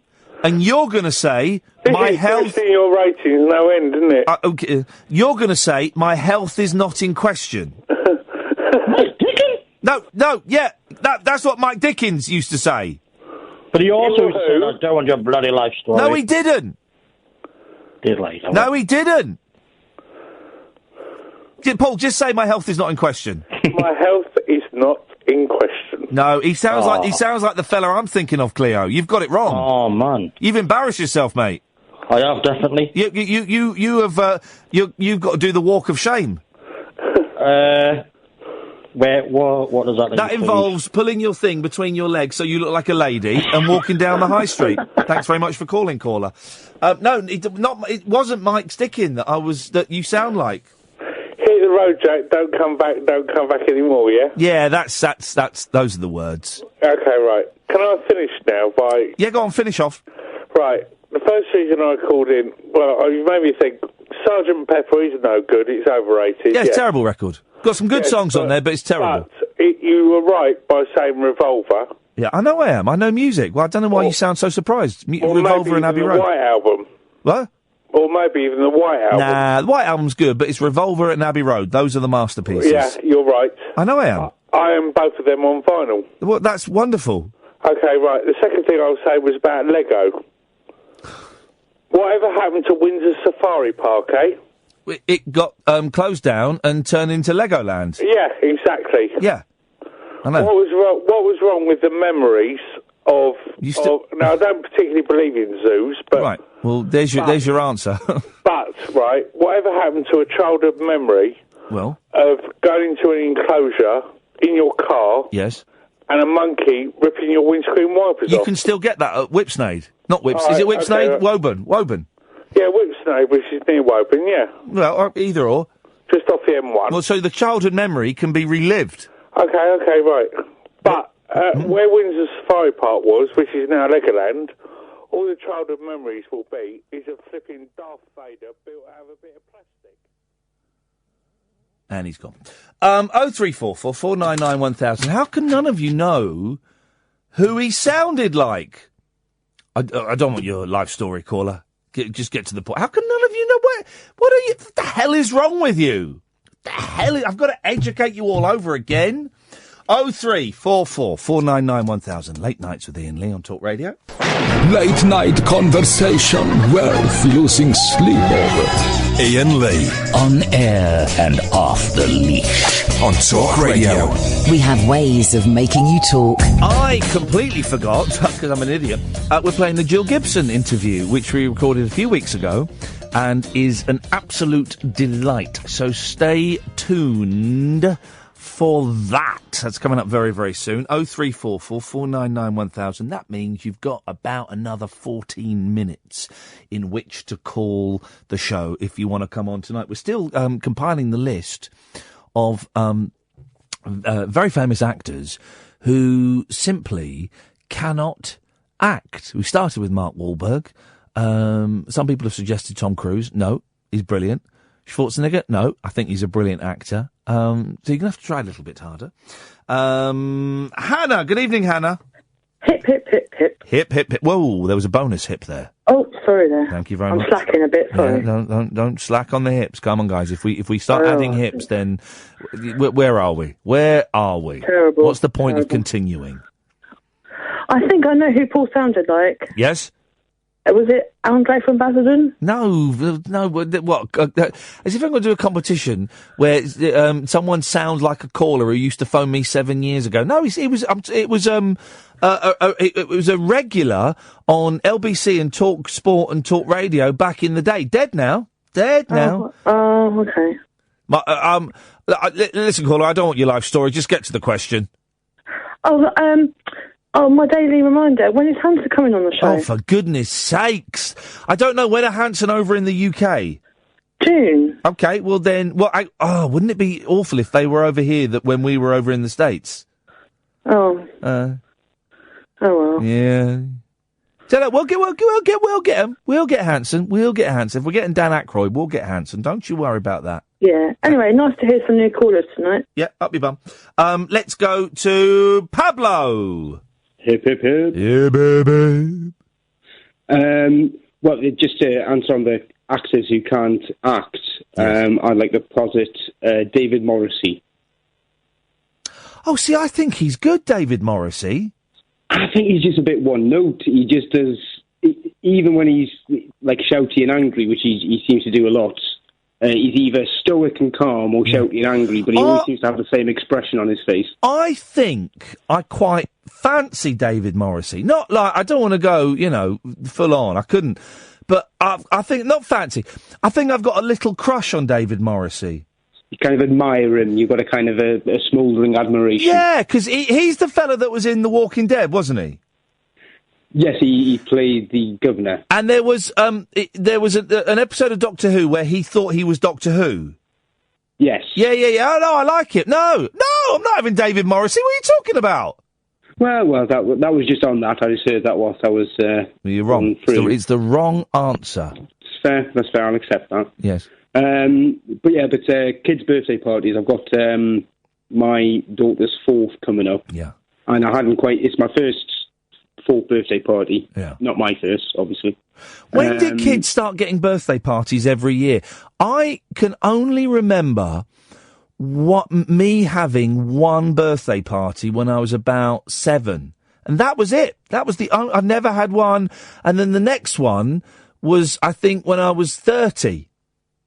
Seriously. Well, I think I don't know if it's just a memory thing, because I remember once playing indoor football and going for a burger when I was about 7, and then when I was 12, we went to go see a Muppets Christmas Carol. Never had that. I never got to go and do, because some kids would have birthday parties at McDonald's, the fabled McDonald's birthday party, where you not only got McDonald's food, you got a tour around the kitchen as well. Never had that. We had. I remember some kids coming round to my house once, and that was it. Never. One at 7. And next one was at 30. And now kids have birthday parties all the flipping time. And they're all excited. And it's not like your 4 best mates come round to your house. It's like 20 of you go to an event. You know, you go rock climbing, or you go potholing, or you go, flipping heck. Well, it's worse than that for the kids' one. This is a 4th birthday party, so now that she started nursery, yes, she only does nursery in the afternoons, 5 days a week. Yeah. But not only have we got to invite all the kids in her nursery class, but apparently we've got to invite all the kids in the nursery class before. Says who? Says society. No, society can stick that right up the jacksie. You don't invite the people that are in the class that you're not in. Well, I don't know. At first, I was very much kind of against it as the whole. Because it's wrong. You've been taken for a ride. But then it's kind of put on. Well, she's got to make friends. This is how she make friends. And, no, it's not. It's not how she make. What, 4? Next year. Can you remember what you were doing at 4? No. Exactly. No. You might as well put her in a box for another 2 years. Seriously, she ain't gonna remember any of it. I think I might have eaten a goldfish, but that was about it. Well, yeah. If you ate a goldfish, right, and didn't bite it and just swallowed it whole, it could live in your stomach, couldn't it? Well, it would slowly die in the stomach acid. Well, but slowly, it would get eaten alive, wouldn't it? It would start to dissolve. So how long could a goldfish live? This is a great question. Why didn't we start with this? I'm tempted to knock Jill Gibson on the head and do the last 37 minutes of the show with this. How long could a goldfish survive in your stomach?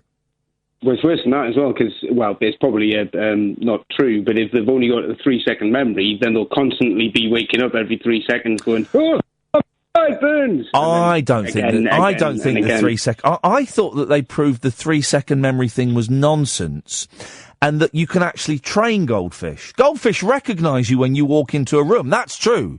I remember a study about that goldfish, if you're the person that feeds them and kind of goes up there and pays them attention, they will get excited when you walk into a room. True, that is true. When also they grow to the size of their captivity. So if, say, for example, they can survive for quite a while in the stomach, and you're quite a large, portly gentleman, it might actually start growing to like a larger size than it went in. You'd feel it in your stomach. So how much room is there in your stomach for it to swim around in? I don't know. I mean, tapeworms are quite big, but they're more long than wide. Yeah, tapeworms are long. How do tapeworms get into you? Is it through your anus? Or the eye of the penis? I think it's eggs, isn't it? Oh, is it? Like eggs in food or eggs in... feces. If you touch feces and then lick it... Isn't that how you go blind? Plasticitis. Plastic... Hello? Oh, yeah. Yeah. Yes. Yes. Don't lick feces, kids. I guess is the tip for today, Pablo. It's true. Credo I've always lived my life by. It was Gary Jacobs, by the way, that was doing. Gary Jacobs was. I'm not interested in your life story. Just get to the question. It's Gary Jacobs, the lawyer, the legal eagle. How does no one know Gary Jacobs? Shame on you, Pablo. It's lost on me. Yeah, shame on you. Shame on all of our listeners. How can you not know Gary Jacobs, for crying out loud? So Brian Matthews dead? No, he's not.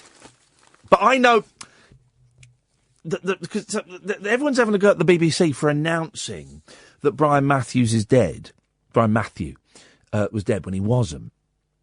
It's a very confusing story. I heard that it was his wife who told the BBC that he had died. So everyone's having a pop at the BBC for, you got it wrong. Oh, you should have checked it out. Well, hang on a minute.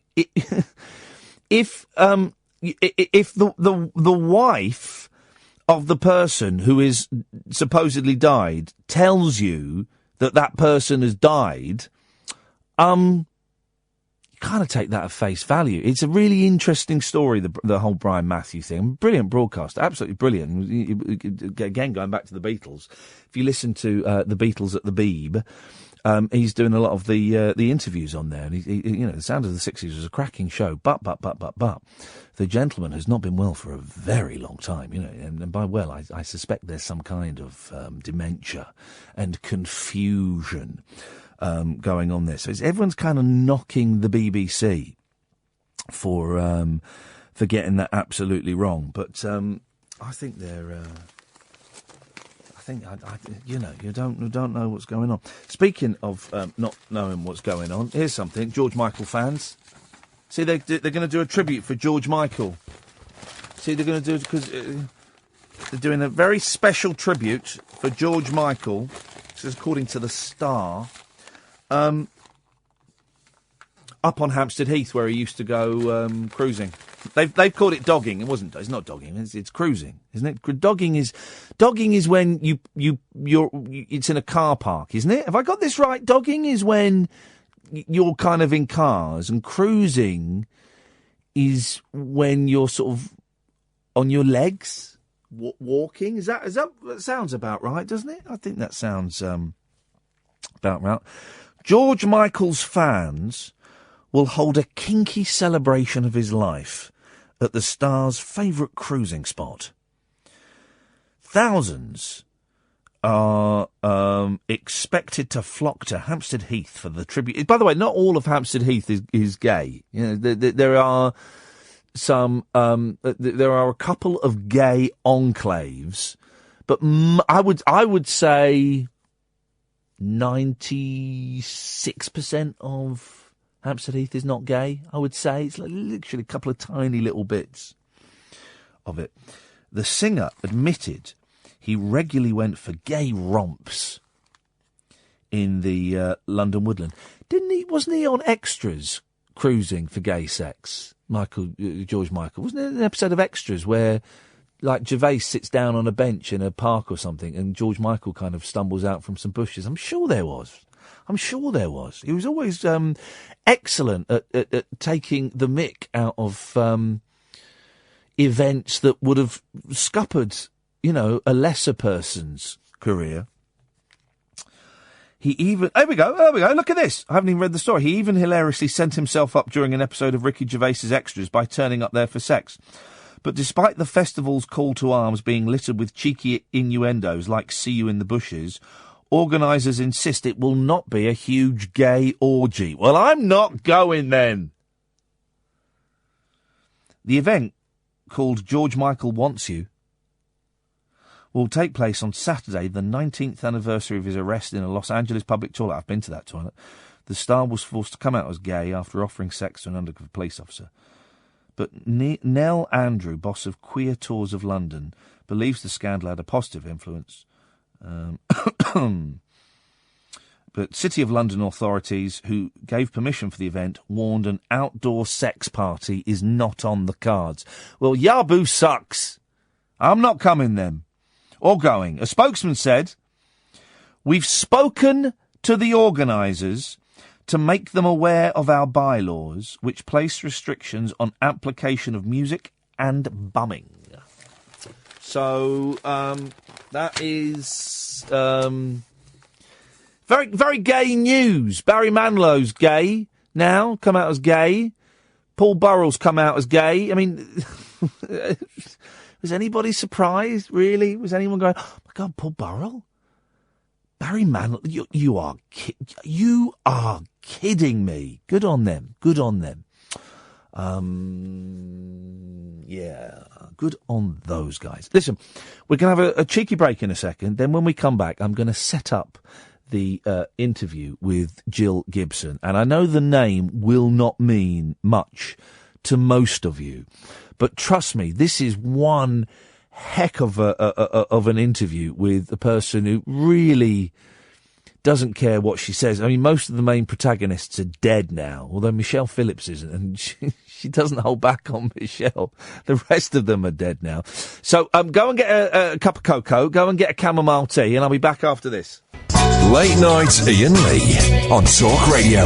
We have ways of making you talk. My love for 60s music knows no bounds, and the Mamas and the Papas, I just think, are a really wonderful group, wonderful music, and a fascinating and completely messed up backstory. I mean, really sick and twisted.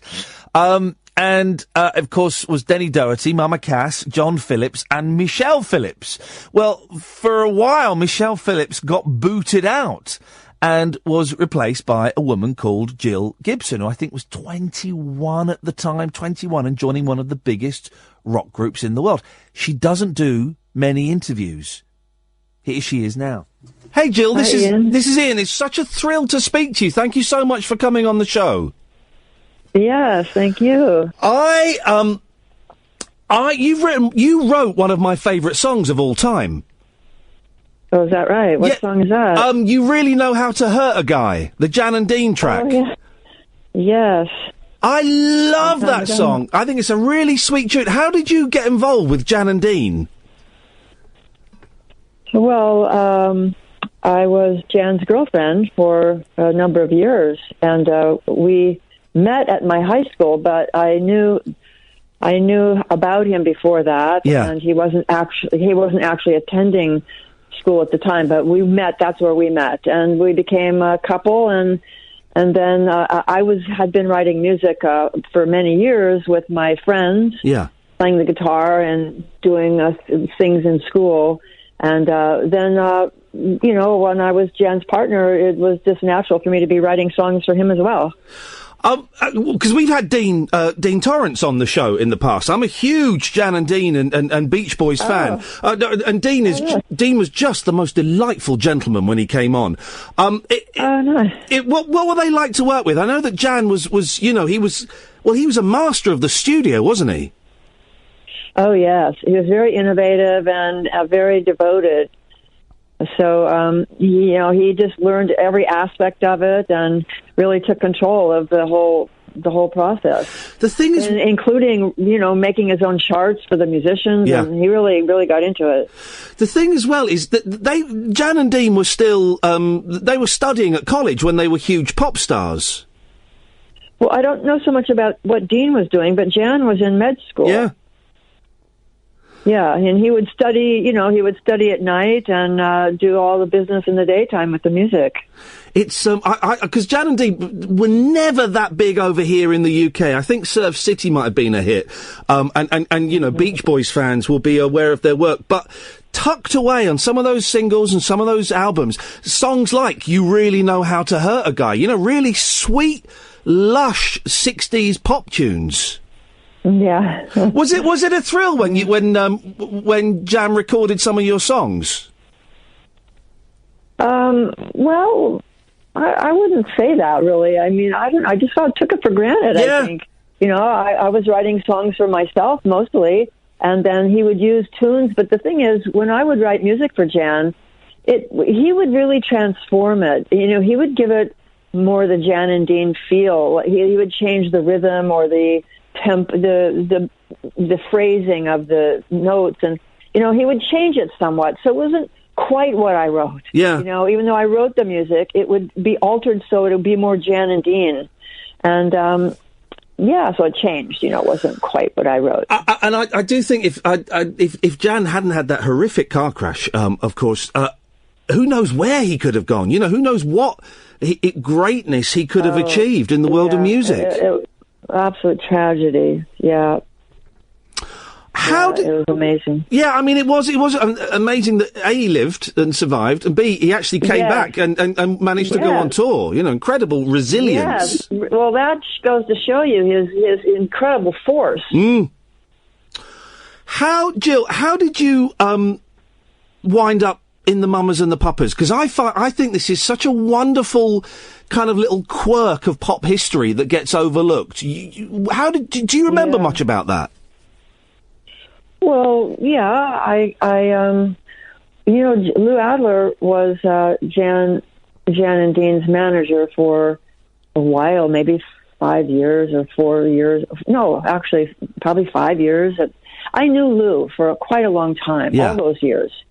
And then when Jan had his accident, Lou and I were both going to the hospital every day for over a month. Every day. Yeah. You know, and Lou would go and play Laurel and Hardy of course, movies and things, you know, things to try and bring Jan back. And, you know, so Lou and I spent a lot of time together, and then and I had already broken up with Jan before his accident, maybe 4 or 5 months before, and was dating somebody else. And then Jan had his accident. So then Lou and I were thrown together a lot, and then we got together. Yeah. So that's how, and so while I was with Lou, he started managing the Mamas and Papas, and then they had a breakup. And so since here I was already in the music business, singing and writing, it was just I was there, you know. I was there, so I got put into that place. They asked me if I wanted to do it, and after a lot of talking, you know, I agreed. And was it's as simple as that? Because they'd had their first album, hadn't they? The Mamas and Papas were a big group, and it seems so odd that you know, because Michelle left, didn't she? Because everyone was kind of sleeping with each other. I don't think that's too indiscreet of me to say. No. I think everybody knows that. Yeah, by now. I don't think there are any secrets about that band by now. No. But to replace, you know, a quarter of a pop group like that, it does seem like an incredibly bold thing to do. Did you have any reservations, Jill, about joining them? Well, absolutely. Oh, yes. I had a lot of reservations because I didn't want to get into the middle of a relationship, which I saw that was what it was, because John was really acting emotionally. I think he just, you know, couldn't tolerate having Michelle be in the band and being with her all the time, having her behave that way. And so, you know, I think it was just an incredibly emotional decision he made, which he, you know, overruled anything else in terms of business. Yeah. And so when I was asked to do this, I remember being in a hotel, and I don't know if it was in England or if it was in New York, but I had a long talk with John because I saw a lot of problems with it, you know, and I spoke to him about it, and he told me at that time that even if he were to get back with Michelle as his partner, well, they were married, that she wouldn't be in the band again, that was a permanent situation. And so I agreed to do it. But, of course, that's not really what happened. And, you know, I was too young to understand, you know, that really, even no matter what he said, you know, his emotions would take over. But when they got back together, of course, she wanted to be back in the band, and then he allowed it. So that's why I was.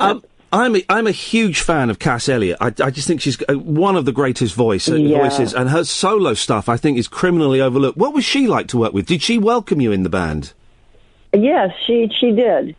Well, I mean, who knows what was being said behind the scenes, because they were all, you know, they were a foursome, and they were all friends, and they had been together for, so I don't know, you know, but she was very, very kind to me, and funny and friendly, and you know, she was great, really. Denny was more, you know, he was more quiet, he was always, he felt very, very reclusive. I don't know if that, doesn't seem like that turned out to be the way his personality ended up, you know, but during that time, he seemed always very quiet in the background, and I think he was sleeping with Michelle too. I don't know exactly when, and so maybe that was part of the reason. I don't know. But he was never, I mean, he wasn't unfriendly at all to me, but he wasn't friendly, I would say. Like, nothing like Cass. Cass was very friendly. And you guys, you went off, pretty much as soon as you joined, you guys went off to the UK, is that correct?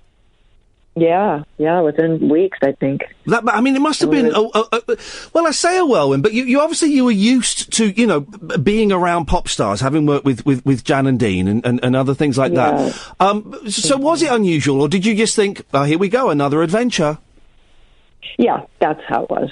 Here we go, another adventure. It wasn't, you know, it wasn't surprising. And, you know, my parents are travel agents, and I'd traveled to Europe many times. So much of that was not new to me. You know, it was just part of my life.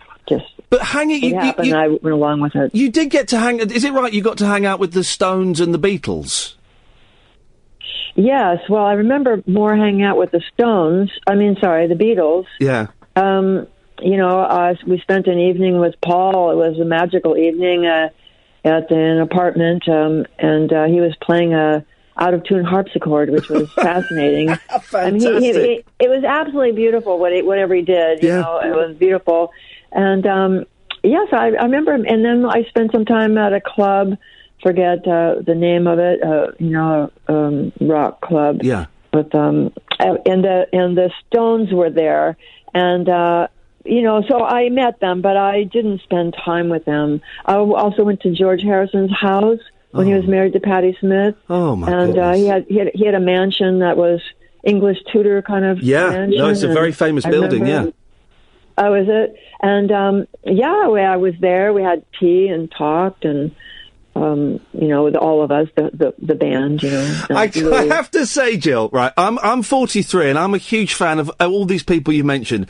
And I'm sat here with a childish grin on my face, and I'm loving the matter-of-fact way you say, well, we went to George Harrison's for tea, and we went to... Oh, it's wonderful. Absolutely wonderful. Yeah, well, looking back, you know, it was really fun. There was a lot of fun times, but it was also difficult. Yeah, of course. I could feel the tension. I think that Michelle never spent a minute not trying to get in, you know, trying to get into the band. And, you know, there was always, you know, I could feel things were going on behind the scenes, you know, and so it was, you know, there was a lot of good and a lot of bad going on with it. So it was a mixed bag. You mentioned that Michelle was trying to get back in the band. Did you meet her while you were Mama Jill? Yes, a couple times I remember. I remember because they were very dramatic. I may have met her other times as well. I just don't remember. But two times. Once in New York, she came to New York and burst into losing my hotel room and claimed that she was in love with Lou. Oh my goodness! I remember that. Wow. Yeah, that was very dramatic. And then another time she came to the studio when we were recording the second album, and I don't remember if I saw her or not, but she was screaming in the hallways, and John went out to talk with her, and there was a lot of hullabaloo going on, you know. So these were these issues that would come up. Yeah. I mean, I guess it had a lot to do with the drugs. I mean, I wasn't so much into drugs, but they were. So it was a very druggy band, wasn't it, with marijuana and LSD? Yeah, LSD, and some really, you know, LSD more likely. Yeah. A lot of LSD. And then who knows, I don't know what a lot of pills going around, you know, uppers and downers and the LSD, just a lot of drugs. Yeah, and I was not into that so much. I mean, it's not like I didn't do any, but it was very, very small. Yeah. I was not really into it. So a lot of that drama was probably very drug-induced, I would guess. I mean, it's a guess. You know. You actually recorded a full album, didn't you, with the group, which I think, was it called Crash On, Scream On, All Fall Down? Well, that was the name of it at one time. I think that is what... No. Because that never came out in that form. No, it was called The Mamas and the Papas. Right, okay. Is that what it became? It had the picture of Michelle and the group on the cover in a window. Guy Webster took that photograph, and it was in a window. Yeah. That he created it in his garage. And then when I was in the band, they changed that and they superimposed me over her. Oh, gosh. And then they decided not to do that, and they made a whole nother album cover, which is a beautiful cover, actually. My son has that photograph. And then that is how the album came out, but it was distributed to record stations, and it was a promotion album, and I think like many thousands were distributed. But then apparently, from what I understand, it was never actually released. Before it was actually released, Michelle was back in the band. Yeah. And I did 10 of those songs, not 12. Okay. I did 10. 2 were already recorded, and I did the other 10. And then, I don't know, there's a lot of rumors about, some things were re-recorded, which I don't believe a minute of it. So you think it's you on the album? You're convinced it's you on the album? Well, they didn't re-record it. They couldn't have re-recorded it because it came out immediately. Yeah. And, but then, of course, to save face, I confronted Lou about this once, and he, denied everything, and it was not a very good conversation. Oh, he didn't remember, I only sang a couple songs, Well, so, the story keeps changing, but, I recorded 10 songs on that album. Whatever happened afterward, I don't know. And then Michelle even says in her book she doesn't remember what she sang because she doesn't want to commit to a lie, I guess. Yeah. I don't know. You did some live shows as well with the group. They didn't do too many live shows, the Mamas and the Papas, did they? But you did a few with them. Yes, I did. I did about 5, and then apparently I did a TV show, but I don't remember that. Wonderful. It's the 60s, of course not. I've seen pictures of you on a TV show, I think. Yes, so I guess I did it, but for some reason I don't remember that one. But I do remember.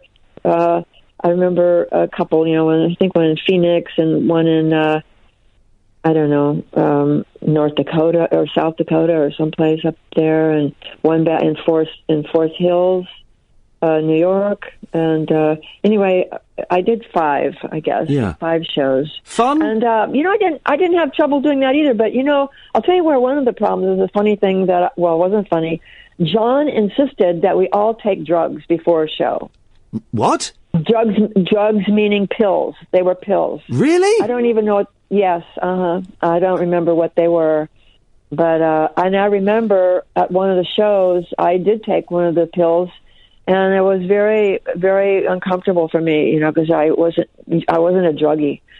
And it worked for them, I guess, but it didn't work for me. I don't feel like I did a bad show. I knew the songs really well and all, but it was, there was just a lot of drugs, and John was always pushing, all doing recording. The nights we'd stay up half the night recording. He'd want us to take pills, and it was really something. I'm not surprised he ended up in this condition. Oh, he ended up. He ended up a terrible mess. Such a sad decline into drugs. If anyone's thinking, hey, doing drugs sounds cool, look at John Phillips' life and how it played out, because there's nothing cool about that. How did it end for you, Jill? How did your time with the group end? Was there a meeting? Did you get a phone call, or did you just suddenly saw them on TV? No. Or no, I was still with Lou at the time, and he told me. I don't remember actually the moment, for example, that I was told about this. I don't remember if I had. I probably had an intuition anyway. Yeah. Because of all the drama going on, but I don't remember the exact moment. But I do remember when I tried to get my royalties that I got lied to by Bobby Roberts, who was, I guess it was Dunhill Records. Dunhill, yeah. That they were on, and and Lou wanted me to go in there by myself without a lawyer and talk to Bobby Roberts, and he lied to me. Told me I would never get my royalties because I would have to get them from John, and we all knew he was a drug addict, and I would never be able to get them, and I should take a payout, and so on and so forth. So there was a lot of bad history there that not good. After the group, you got into photography, and you photographed Monterey Pop and album covers and things. How did you find that transition? Well, I was doing that. Let's see. I can't quite remember. I don't remember if I picked up photography after the Mamas and Papas. I think it was before. But I've been an artist so long before I was with the Mamas. It was music, and I was painting for a number of years, and then I got into photography. I don't remember when I got into photography, but certainly by the time the Monterey Pop happened, I was doing photography and had the idea of being a photojournalist, which I didn't pursue in the end. Yeah. But at the time, that's what I wanted to do. And, I was at the festival, so I took photographs. And then, of course, they got used. But, shortly after that, I left. I left the whole music world. I got fed up with the whole industry and the whole thing. It wasn't my style, and so I went to Europe to paint. And that's what you've carried on doing that since then, have you? Painting and art?